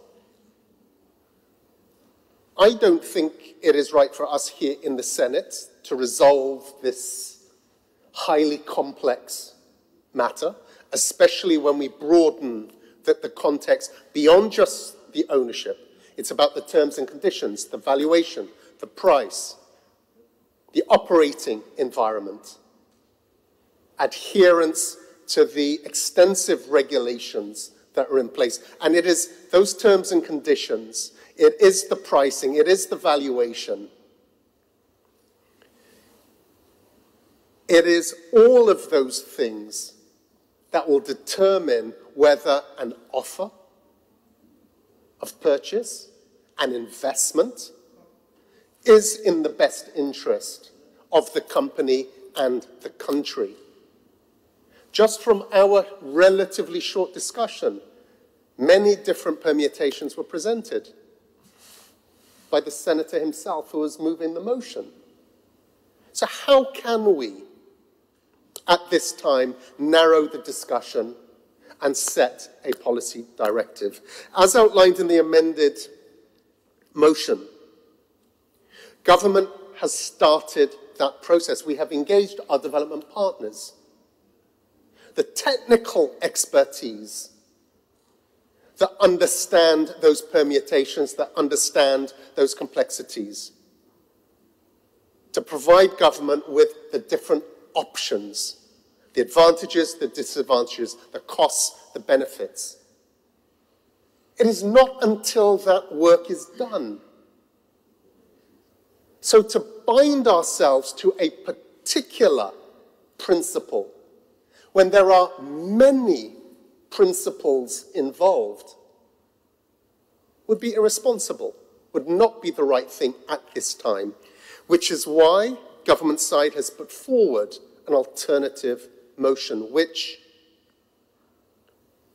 takes into account the position Senator Lewis has proposed, but keeps it open to all other principles.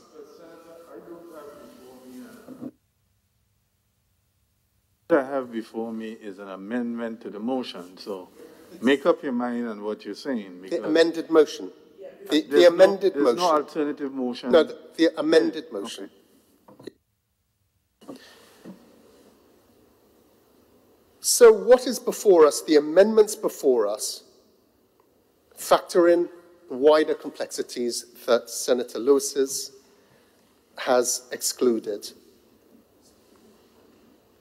but reiterates principles that none of us can dispute in terms of the process that needs to be followed, that makes commercial and operational sense for the company and for the country. And that fundamental point that there will be full consultation in addition to the technical advice that we're given from our development partners, our own work that will be carried out, but the input, full input of our development partners, including the labour movement. So at this particular time, the amendments that are put before us and the construct of this amended motion reflects precisely where we are. And as the months progress and more information comes to the table, those principles and the tenets of any model moving forward will be refined in a very transparent way with the input of all. And it's for those reasons, Mr. President, that I present the amendments to this motion to this Honourable House. Senator Steele, honourable members, the question is that the motion, the amended motion, as introduced by Leader of Government's Business, Senator the Honourable Simon Steele, and seconded by Senator the Honourable Nolan Cox, be read a second time. Honourable members, the question is that the amended motion, moved by Leader of Government's Business, Senator the Honourable Simon Steele, and seconded by the Honourable Nolan Cox, be approved. All those in favour of the approval of the amendment, say aye. Aye. To the contrary, say nay. I think the ayes have it. The ayes do have it. Honourable members, the motion as amended has been approved. There is one other motion, and that's to you, Senator St. Clair. That's the crop compensation schedule for farmers. And again, I remind that lunch is here, and it's getting cold.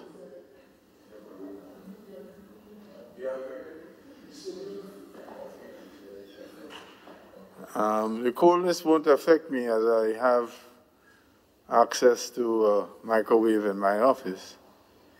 I'm not proposing to warm up everybody else's lunch. Okay, so Senator St. Clair, with this brief humor, you now have the floor.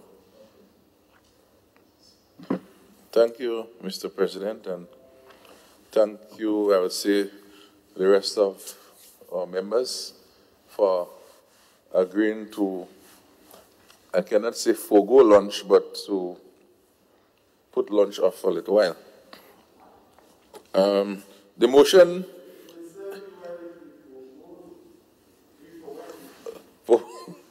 Okay. Oh, that's... okay, let's see how long we can go without it. Okay, so the motion before us, I read. Oh, no, sorry. Andrea took a piece of your thing. Okay, good. All right, so a motion standing in my name on crop compensation schedule for farmers who suffer. Oh, so something is, yeah. Okay. I will read it. Okay. It says, so it's a crop compensation schedule for farmers who suffer loss, crop loss. It reads, whereas farmers have been experiencing increased incidents of crop damage from man and livestock, and whereas the Agriculture Crop Compensation Act No. 9 of 1967 and amended by SRO 32 of 1995, makes provision for the amount of compensation payable for damage to agricultural crops and other trees. And B, Section 4 gives the minister, that's the Minister for Agriculture, the power to amend the schedule by order if he or she considers it expedient to do so, as out of the Act. And whereas it is over 25 years since the crop compensation schedule was revised, and whereas the cost of inputs for the farmer has increased significantly over the past 25 years, and whereas farmers deserve just compensation reflective of current realities and costs, be it resolved that the Minister for Agriculture be caused to act immediately in accordance with the powers vested in him under Section 4 of the Agriculture Compensation Act of 1995, to review and update the crop compensation schedule of 1995 so that farmers can be justly compensated when they suffer crop loss or damage. It goes on to say, be it further resolved that Section 4 of the Act be modified to protect our farmers' investment by specifying a time by which the crop compensation schedule shall be amended instead of relying on when the minister considers it expedient to do so, as is currently in the Act. That is the motion before us, Mr. President.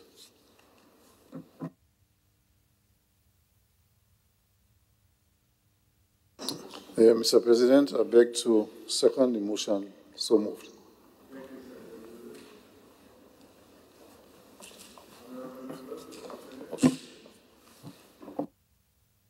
Motion B.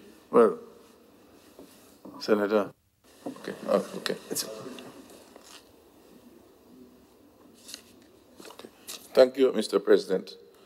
Mr. President and fellow members, as we know, and as we've been following the news in particular in the last few times, farmers has been going through a lot of losses from damage from animals going onto their farmlands.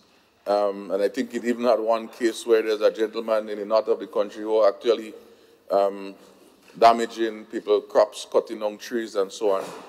And so that has been a matter that has been increasing publicly. But it's not, I would say, something extra even new today. It's been happening through the years. But I guess now with more media and more all of these different communication tools, and of course, more persons involved, particularly in the short crops where you would find this sort of damage, and also where you also have a big issue where folks are tending to livestock and they hardly have any lands to take care of them, and that's a big issue too that we have to address in the agriculture sector. All of those cause those sort of damage to our farmers. And when we look at what is happening in 2021, in terms of the rise in the cost of inputs, the cost of labor. So, for example, I've been speaking to some of the agriculturists. In 1995, even 2004, you know, a seedling that you would pay 20 cents for, 15 cents, is now 60, 70 cents. A bag of fertilizer was $20, $30, now it's $100 and something.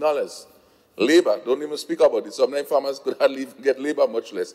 So this is a very short and realistic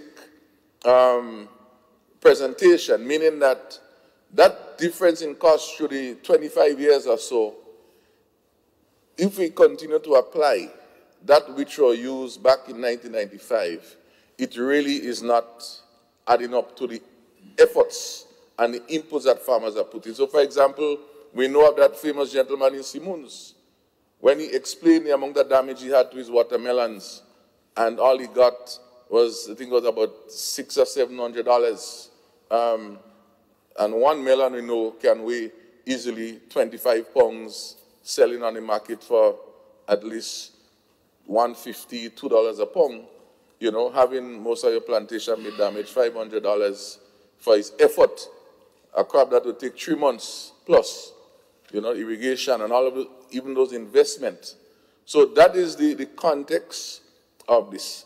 And what we are saying is that when this damage happens, you would get well, we call him an appraiser, to be able to assess the damage. And so this appraiser is going to use that schedule so that at least there is a reference point to know, you know, otherwise it's arbitrary. I put my price, you put your price, but there is a legal schedule that is being used, and it defines how the different, whether it's 1 year old, 2 years old, whether it's a bearing tree, for the different range of crops.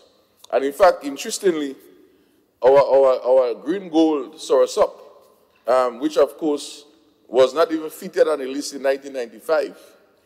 We know the cost of soursop today, $4 and $5. It's not even on the list. You know, so even this is another, I think even pineapple, I don't even think is on the list. And pineapple is another high value product. So I just put all of this in context. And the purpose of the motion is to say, one, we need to review and update the figures. Now, when I look at the Act doesn't specifically say how that is done. It says the minister caused it to be done. Is there a committee within the Ministry of Agriculture? Is it a wider space community that involves not only Ministry of Agriculture, but the farmers and other technicians? So even this is something that we also need to look at how this is done, right? So that is one aspect. So either way, we're asking the minister and the government to please review this so that damages that would happen to crops can be of a more just price. That is one aspect. And the other aspect of the motion goes to say, what I call the discretion, you know, when the minister feels like, how it says is, it says, the section of the Act actually says, the section of the Act, because this Act is an act that make provision for the amount of compensation payable for damage to agricultural crops. So even if you go to a court of law, this schedule still applies, and even if the farmer can negotiate and the person say, well, you know, I don't really want to go to court, I will pay you, then this still is the legal reference point, unless they can negotiate something differently. Section 4 of the Act says the minister, if he or she considers it expedient to do so, and that is what strike that next part of the motion. 25 years, we know, is really long for this consideration to be moved. I can hear whispers saying, well, you could improve the motion and put a time and say, well, maybe we can say 5 years, 10 years. And I thought that in the motion itself, I wouldn't specify there because I think this could have some discussion, but I will offer in the region of 3 to 5 years. It's from where I sit, is a reasonable time to do this. Now, when I looked at a copy I got from the Ministry of Agriculture, which should have been circulated with the documents, it wrote on it, and I don't know where that instructions came from, to be reviewed every 5 years, and it was dated 1995 also. So I'm trying to figure out if it was really reviewed those times, because it didn't say, well, last reviewed and a signature date is saying that it was done in October 1995. If it was reviewed, and maybe, you know, not because you're reviewing something, it doesn't mean you have to change it. So I'm not too sure if it was reviewed but just not changed, and everybody agree how it was. But what I want to put to the table is that we do a review, and also we specify a time, and of course the Act can be such rewarded to reflect that, maybe like not more than 5 years. I think 5 years is good enough. More than 5 years is a lot. I think 2 and 3 years, I think it's a little bit too soon. So this is the motion, Mr. President and fellow colleagues.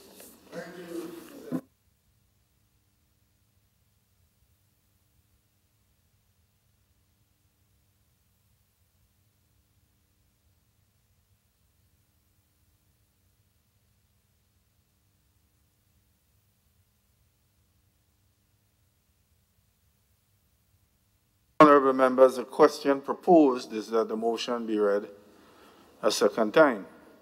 Senator Steve. Thank you, Mr. President. Mr. President, from government side, we are wholly supportive of the motion that is presented, but we do put forward a couple of amendments to the final 2 paragraphs, which I can circulate if Sergeant-at-Arms can circulate these.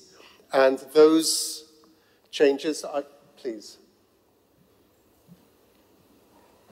As he circulates them, I will talk to them because they are more stylistic than it doesn't change the material content. So the amendment that is proposed is, be it resolved that the Senate recommends that Section 4 of the Agriculture Compensation Act of 1995 be reviewed and the crop compensation schedule of 1995 be updated so that the farmers can be justly compensated when they suffer crop loss or damage. So the essence of that is still maintained. And then the final paragraph, be it further resolved that the Senate recommends that Section 4 of the Act be modified to protect our farmers' investments by specifying a time by which the crop compensation schedule shall be amended. So the material essence of the original motion is unchanged. It's just for the Senate to recommend rather than the construct that was originally presented. Mr. President, I wish to commend the member on the other side, the representative for Agriculture, for bringing this to us. There is, as I said, high value in this. This is an issue that has been vexing our farmers for quite some time now. And to have 25 years since the value of the specific crops has been reviewed, and as the Senator outlined, with the increasing cost of inputs, cost of production, etc., it is only fair, it is only just that such a review be carried out. And as I said, with the amendments proposed, this will go, the recommendation is that the Ministry of Agriculture, the Minister of Agriculture will review this. Discussions have been had already, and again, the sentiments fully taken on board. So to revise those prices, bring them up to speed, up to date, and a review of the period between reviews. There was a recommendation that was made back in 1995. We are unsure whether that has actually been adopted, formally adopted. So the suggestion about the 5-year period will be looked at, and again, if that's viewed as being practical and reasonable, I see no reason why that could not be adopted. So, Mr. President, with the amendments presented and the acceptance of those amendments, we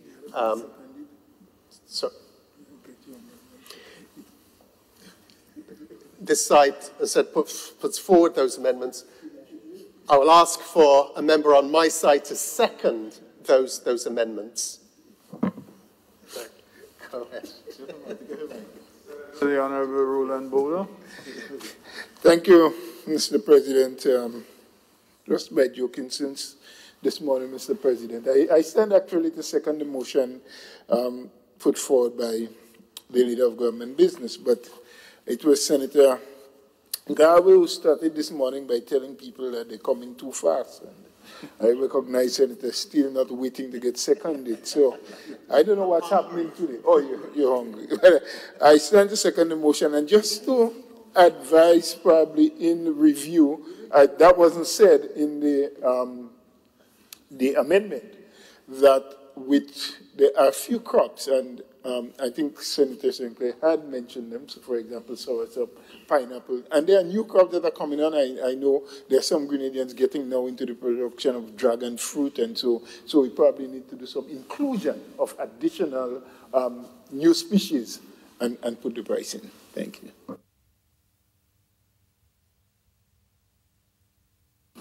Just to try and speed up this, just let me make an inquiry of you. Do you have any reservations or objections to the amendments proposed here? Okay. I'm just trying to speed up the debate, because if you do, then I'll open up a debate on it. Yes. So, Senator Matthew, yeah. Joseph? Yeah. Mr. President, you know, I sit here and I was just smiling. I'm looking across the table and I'm smiling because the former Minister of Agriculture is right here. And apparently he didn't know about this. 25 years, about 25 years, this thing sitting there, and nothing happened. But I think this motion is a very simple one to me and very instructive. It says that the minister, if he considers it expedient to do so, subjective, may by order amend the schedule. And I just want to point out a couple of things here. This thing is Stone Age, really. It is dinosaur. We need to look at it, as everybody agreed. But let us just look at two crops here. Now, a nutmeg tree that is over 15 years old, if someone, for some reason, takes a chainsaw and cuts it down, the compensation based on the act is $160. Now, an avocado tree, mature tree, a mature plant, if it's destroyed, the compensation according to the act is $200. No, one crop of avocado. What tree? I missed that one. The $200 one is which tree? Avocado. No, I'm saying just one crop of avocado will give you much more than $200. So, Mr. President, we should really run with this one in terms of bringing it up to speed so that farmers can be justly compensated. I must say that this one is very close to me, Mr. President, because as a retiree from the government service, I am now into full-time farming. And before I conclude, I must say that farmers are really distraught right now in relation to PD larceny. I was at a meeting recently of nutmeg farmers, and the sentiment there is that some more farmers, they need arms, they need guns. Nobody asks for cutlasses, they need guns. And it speaks to the frustration of those farmers. So I do hope that if we upgrade this document here, this act, then the compensation could be much more just and fair. And as a result, we will have less persons, less farmers asking for firearms. Thank you very much, Mr. President. Yeah. The country with the most guns per capita is the United States. I dare say that has resolved or done nothing. It hasn't provided greater protection. It hasn't reduced the amount of gun crime. On the contrary, the countries with the least amount of guns per capita has a higher level of personal security, less gun crime. So I just thought I should just make that point. Yeah, I think the farmers are just expressing their frustration over what is happening. Your refrain that what the farmers need now is more guns. Yeah. I'm not sure about that. But that's not on the debate menu, so yes. All right, if there are no other contributors, honorable members, Senator St. Clair, you just want to wrap up and then I'll put the question. Well, no, you said you accepted you accepted. So, Senator Steele, you are the mover of the amendment. Is there anything you wish to add, or else I'll put the question directly and we'll just take the vote? Nothing, everything has been ventilated, so okay. The motion to that. That being the case, honorable members, the question is that the motion be read a second time honorable members, the question is that the motion be approved. All those who are of that opinion for the approval of the amendment as submitted by Senator the Honorable Simon Steele, seconded by the Honorable Senator Bowler. Those in favor say aye. Aye or aye. Those opposed say nay. I think the ayes have it. The ayes do have it. Honorable members, the amended motion has been approved. Item 17, adjournment.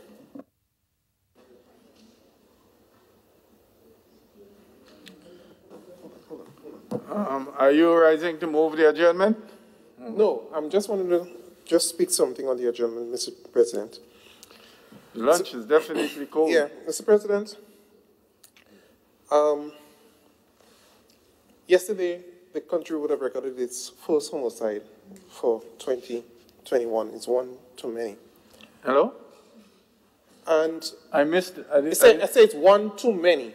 The first homicide, and it's one too many. And only Saturday, I had a very instructive discussion with someone from the Child Protection Authority, because someone sent me a video and showed violence between a woman and a man, where the lady struck the guy with a cutlass, and he had a fan in his hand and beat her with the fan in her head. And a 7-year-old son came and recognizing the mom was bleeding while they were struggling for the cutlass, and he got between both of them to stop the fight. And I mean, this thing was painful just looking at it. And I had this discussion with CPA to see how we can advance this move to work on, one, providing some support for the child, because he would have experienced this. So we had this long discussion on Saturday. And then yesterday, to get this information of this gruesome murder, and the daughter of the child was right there and having to see her mother succumb to this, it has to be painful. And I stand to speak because this is something that we all as a nation have to rally around to get people to recognize violence is not the answer to our problems. We have to find other ways and means to deal with our issues. And this is a death that should not have happened. But we have to, as a nation, and I'm calling on the churches, calling on the social partners, let us do what we can. And every opportunity to advocate against the violence that we're seeing creeping up. One say, well, people stressed and heard a lot of excuses, COVID and so forth. But as humanity, we have a role to play in reaching out to our brothers and sisters who are experiencing difficulties and find the medium where we can help them to cope. Thank you.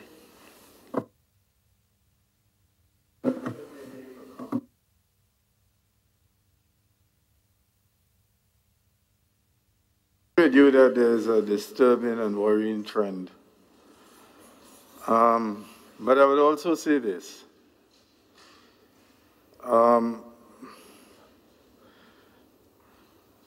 Male on female violence has seen a serious uptick over time.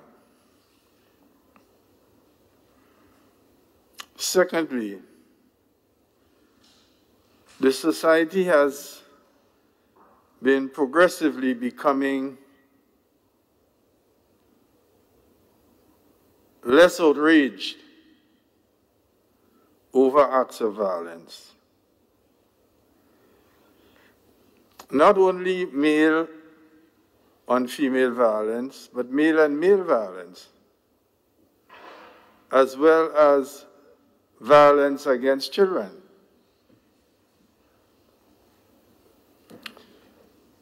I could recall, it might have been sometime in 2019, I think it was,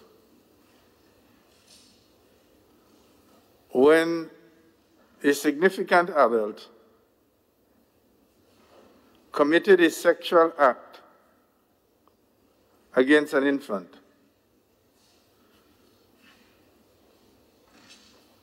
The infant had to be around 3 or 4 years old when that sexual assault was committed on that infant child.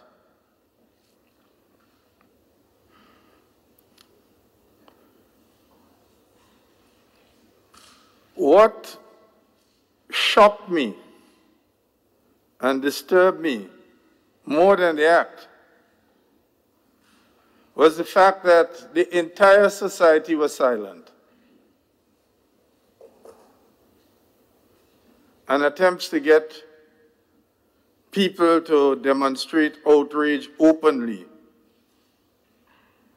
by myself failed miserably. What was worse? The matter went before the court.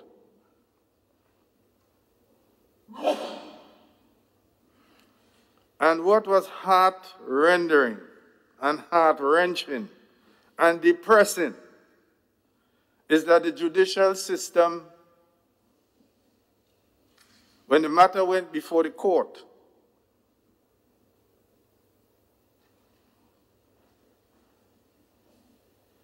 did, in my assessment, nothing.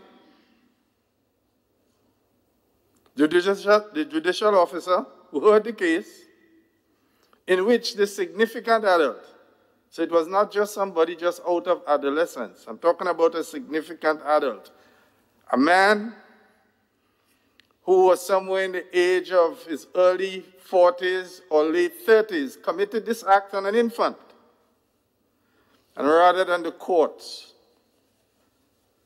mete out the justice that's required to send the message that these acts of violence will not be tolerated, impose a measly fine of $1,500 and allow the adult to walk free.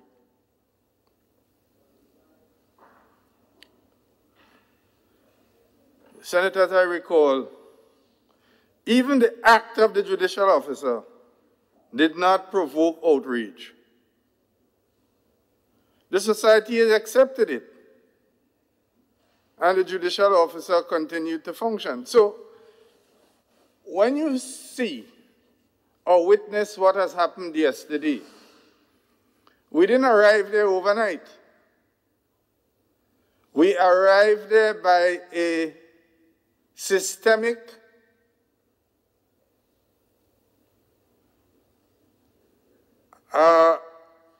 series of steps in which the institutions of state have failed and continue to fail in a most glaring manner before all of the cameras, so that people no longer have any restraint, simply because there are no sustained consequences for the actions that we are engaged in. And Senator, I take your point. And I am as worried as you are, simply because I have already lived most of my life. I doubt I will be fortunate enough to live into the future as long as I have lived into the past. But what I see being revealed before me worries me deeply, because it is one thing for an individual to do something, but when the institutions and a comparative arm of the state. We are the legislative branch. But when the judicial branch fails, the message that society receives, I'm bothered with that, man. I go do what I had to do now. Go up and spend. I remember as a kid growing up, if you want to get a youngster in line, and that would be reference to myself. My grandmother, elder one, would say, boy, you're going and call the police. And all of a sudden, discipline and everything, and people pull up. Now, if you make that statement, you're going and call the police, a person will encourage you. Yeah, well, bring the police now. And as I'm saying, and let me just recognize something, that our society is better than most in the Caribbean. It's better than most. But we are swiftly unraveling. And I conjoin your view, Senator, that we have to find ways, but that the institutions of state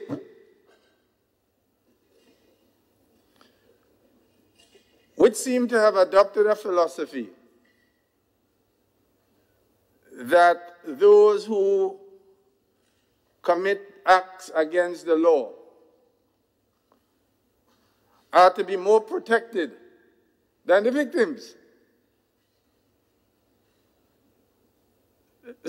So there is only one judicial officer on the bench who treats criminal matters with the seriousness that it deserves. Other people walk away with 10 years, 15 years for manslaughter. In the case of the senior adult that committed that sexual act against an infant, he got no jail time. He was charged $1,500, which is a measly amount of money, because that individual, as I understand, is resident and living in the United States, so it's less than $700. And then as an afterthought, the judicial officer asks for a smaller sum to be paid to go to the infant and the parent in some attempt for psychological reconditioning for the damage that will accompany that little infant. And it's an infant I'm talking about. Yes? And as I said, there was absolutely no outrage. So, colleague Senator, I associate with your view. But I think we have to make an appeal to those institutions of state, especially the co-equal branch, that it does a serious injustice and disservice to the rest of the community when the liberalism which seem now to possess that institution fails to discharge justice in an appropriate manner. So as I said, we didn't get here overnight, but we get here by a series of steps that we have taken, steps of omission, and steps consumed in a liberalism which sends the message, no big thing. That saddens me. Thanks for your indulgence, Honorable.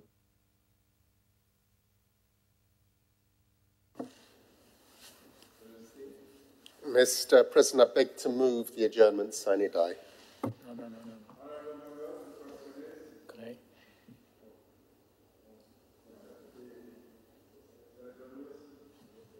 Thank you, Mr. President. Just wanted to address a matter briefly on the adjournment.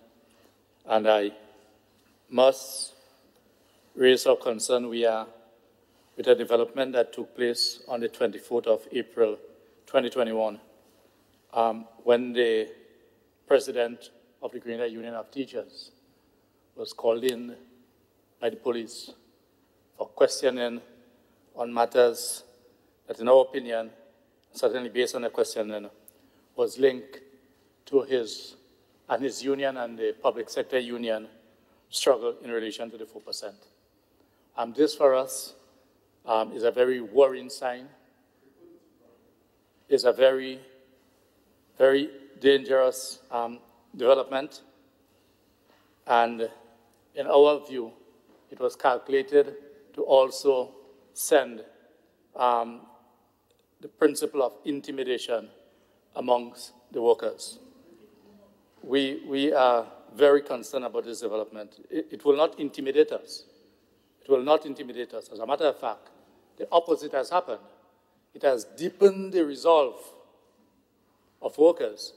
It has deepened the resolve of the Comrade President Jude. It has deepened the resolve of the Grenada Union of Teachers. It has deepened the resolve of the public sector unions. But the message, to have this colleague, family be subjected to the police driving up at his home on an evening, on a weekend, on a Saturday, is not sending and has not sent the right message. We also want to advise workers that if at any time, for whatever reason, that any employer is seeking to change your terms and conditions of employment unilaterally, and you are not in agreement, even if they give you a deadline to do so, you ought not to resign. You ought not to resign your position of work. Allow the employer, and this is mainly for all workers, but in particular the ununionized workforces that may not have a union to advise them. So I'm using this opportunity because there's a sense of panic and concern amongst workers outside there that wherever any attempt, for whatever reason, has been advanced to give you any deadline for any matter, and you do not agree, whatever it is, you ought not to resign. You should allow the employer to institute whatever action that they want to institute, and then the grievance process or industrial process will kick into place. So this is extremely important for there. I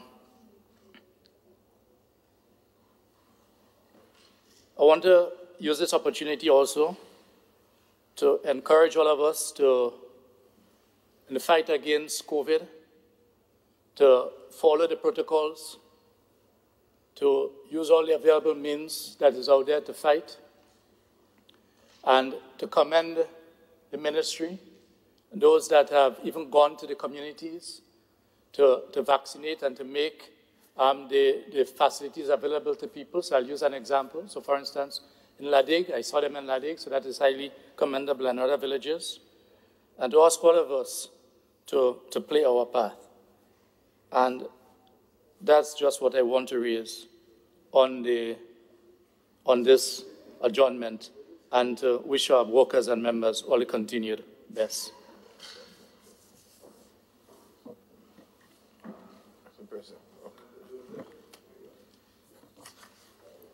Yeah, Mr.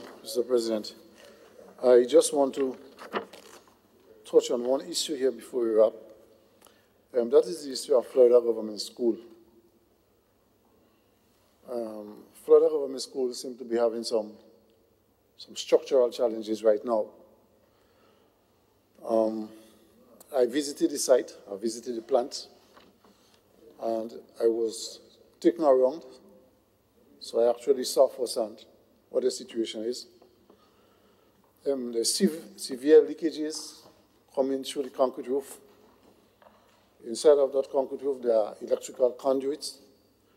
As a result, the children are now crammed into one section of the school. Some of them have to be home. In fact, I have a granddaughter. She's home because of that situation. I want to ask, and humbly so, the Minister of Implementation, probably, I don't know, see what can be done in relation to rectifying the problem at that school. The students are under tremendous stress, the parents are under stress, and the teachers more so. Mr. President, this is a matter that should not be taken lightly. It is the education of our young people being disrupted, and this matter should be treated as a matter of urgency. I know there is a temptation to say that the vacation is coming up very shortly, so we can put everything on pause until such time. Whatever that pause may mean, plans should go into place immediately so that we can rectify that matter. It's a very, very troubling matter. So I do hope that those who are heirs, Mr. President, would hear. Thank you very much, Mr. President. All right, thank you. Honorable members, the question is that the Senate, yes, Senator St. Clair. Yeah. Thank you, Mr. President. It's one minute or less. I want to use this opportunity here to, in addition to other expressions in other medium, to recognize and to give voice to the committee or the grouping or whoever would have made the recommendations for two of our farmers to be on what we know every year as the Queen's Bodies Honours List, to receive the British Empire Medal for services to agriculture. I would say you don't have to be agriculture, it could be other things, but to have agriculture being recognized, it's very significant for whoever is this selecting body. I know last year we also had two of our farmers, and I think a boat builder was also involved. This year, at this time, we have Mr. Leonard Joy Peters from the Las Vegas area. He's a veteran farmer. I've known him for over 20 years in my dealings from the MNIB, and I describe him as a very serious farmer. If he's going to travel, he will tell you, I'm going to be out of state, so don't expect any items from me. When he returns, he keeps his quality and his quantities, and I say this award to me is one that has been long in waiting for the amount of years he was in farming even before I even know him. So I commend him and so on. Mr. Evans Goodings of the Northeast Farmers Organization, that's another significant player, and it's one of the more recognized farmers organizations, not only locally, regionally and internationally by the FAO and all of these different organizations would have interfaced with them. They lead a very professional group, I would say. They have a lot of innovation in there. They're involved in composting and many other things. In fact, I've traveled on many occasions with Mr. Evans and even some of his other members through the region and international, and they have given good display and support in terms of the way they presented Grenada. And so this award to me for these two noble farmers should act as an encouragement for many of other farmers. Whoever the committee is, though, I believe that the committee should also look at a young person, young, like youths, in this process. Because we do have them, and we cannot only speak of them, but we need to incentivize them.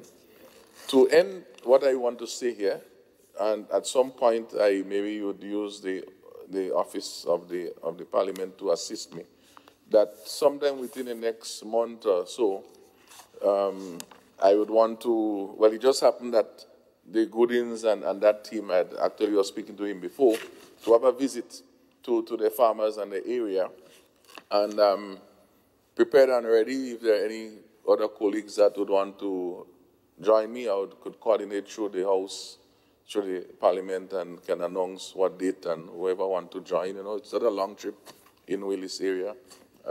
I'd be very happy to have some colleagues come in. There would be no food, just carry your water, and that's it. But it's serious, okay? And it's an initiative I want to work on. If it's every such time we go and see, because sometimes when we go and we see and understand, it gives us some more appreciation and encourage the heart of our farmers. So this is what I want to offer this time, Mr. President.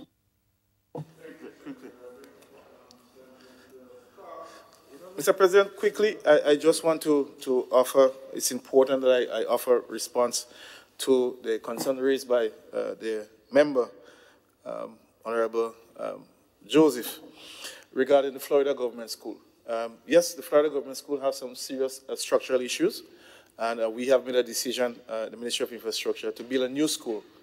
Currently, the designs have been done for the school, and we are working towards having that project started in August of this year, Mr. President. So more information will come as we continue to roll the project. So we understand the challenges, and that is how we respond.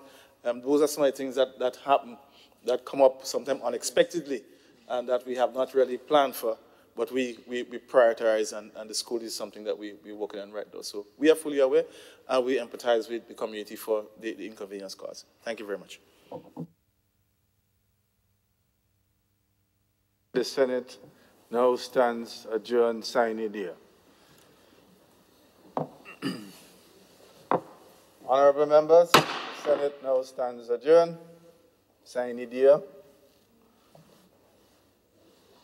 And of course, lunch is served.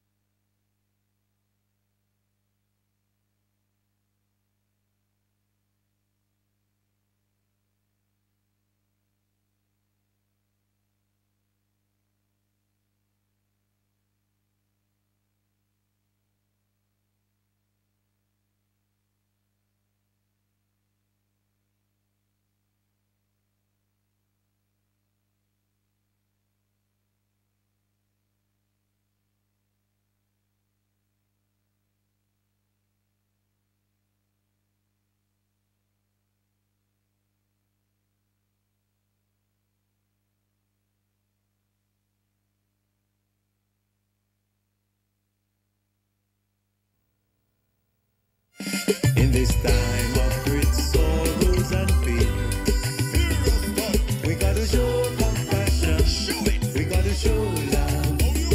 We should not let things remain the same. We need to show compassion, we need to show love. If tomorrow should be another chance to return to normal again.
Let compassion reign.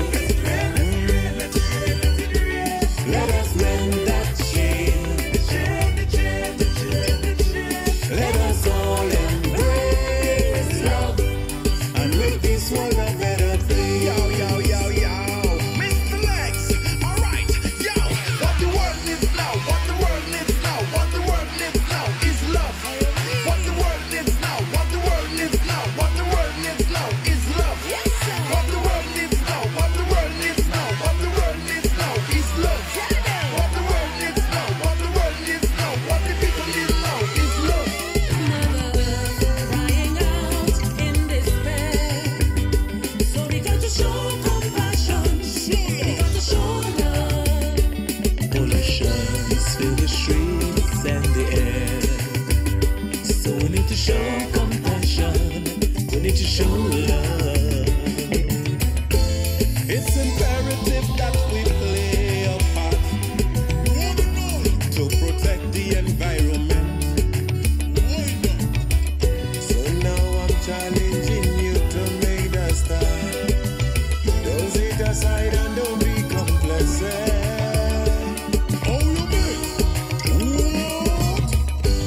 More doubt is ending a warning. She fed up with the human crop. All these diseases that keep on spreading. Help us, God. It's our own way of saying stop. So let compassion reign. Let us mend that chain. Let us all embrace love And make this world a better place. What the world needs now, what the world needs now, what the world needs now is love. What the world needs now, what the world needs now, what the people need now is love. What the world needs now, what the world needs now, what the world needs now is love. What the world needs now, what the world needs now, what the people need now is love. Let compassion reign. Let us mend that chain. Let us all embrace love and make this world a better place.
Ministry of Education launches values-based education project.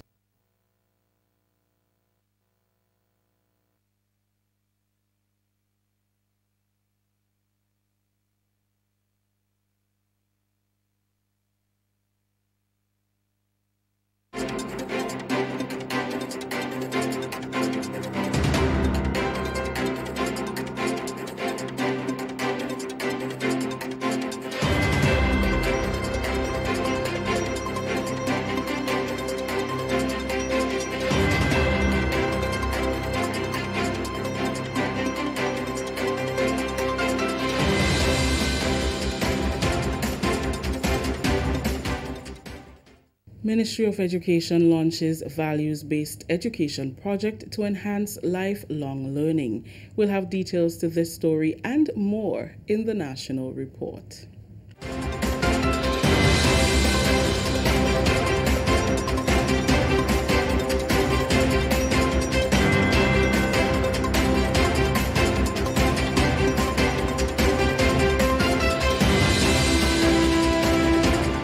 With the details to the news for Monday, June 7th, 2021, I am Rakisha St. Louis.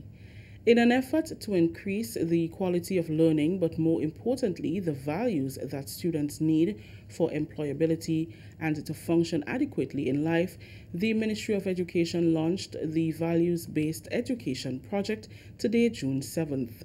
Annette Moore has the details.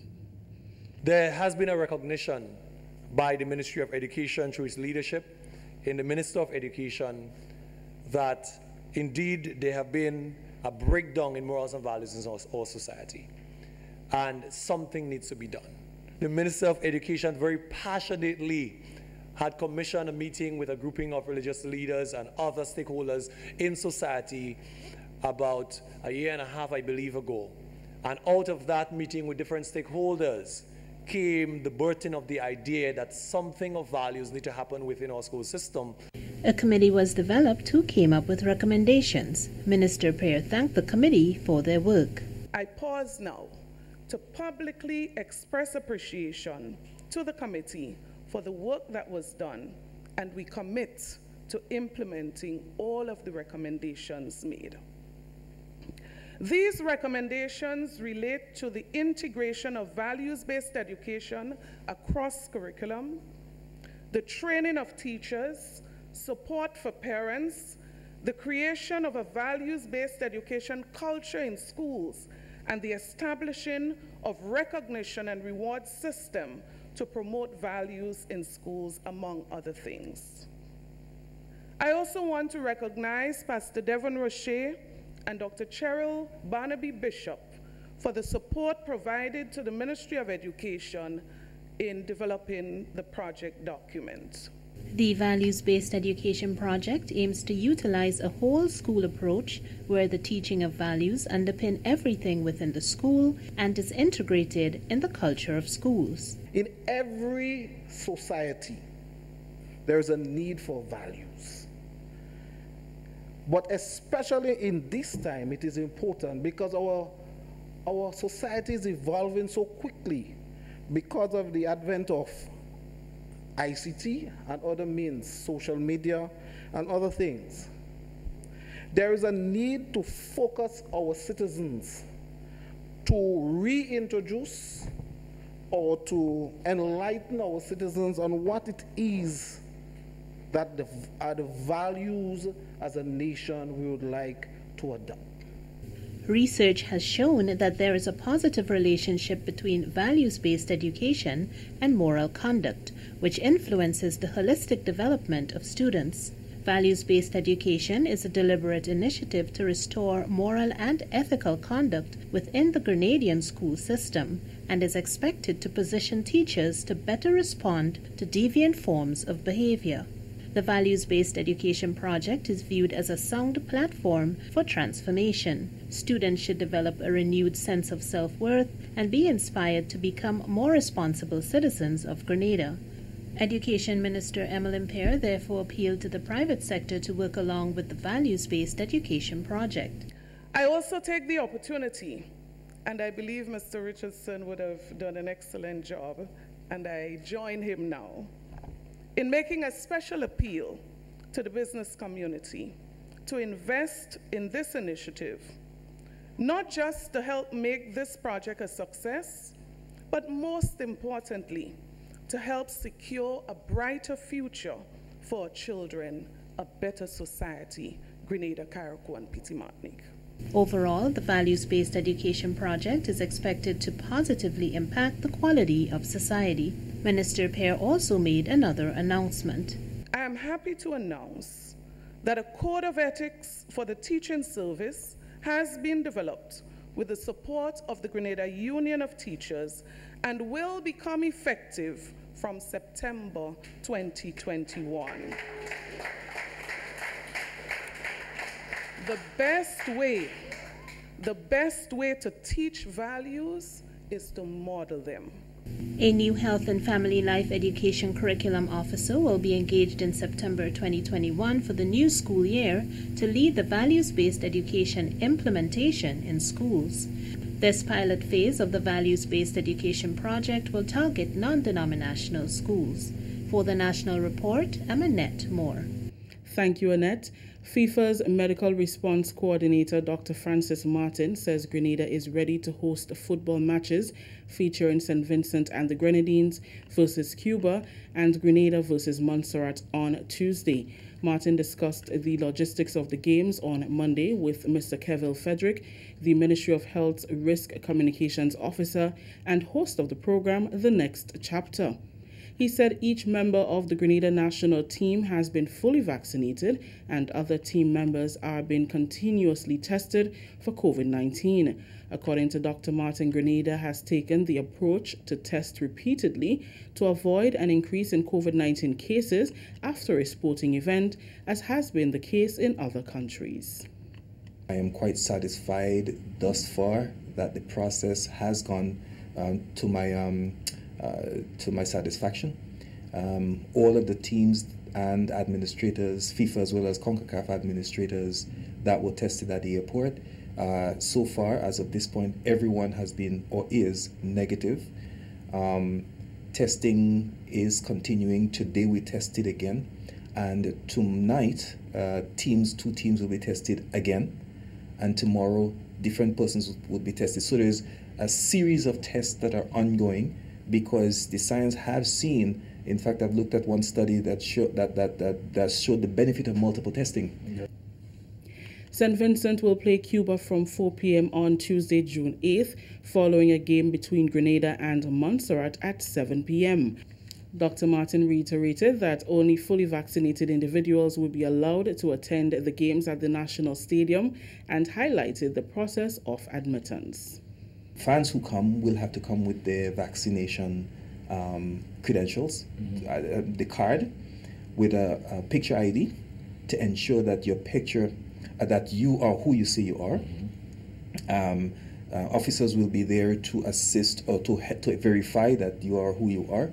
And then secondly, just to ensure that the card is authentic, we're going to use our EPI software, where the data for vaccination is entered into a software.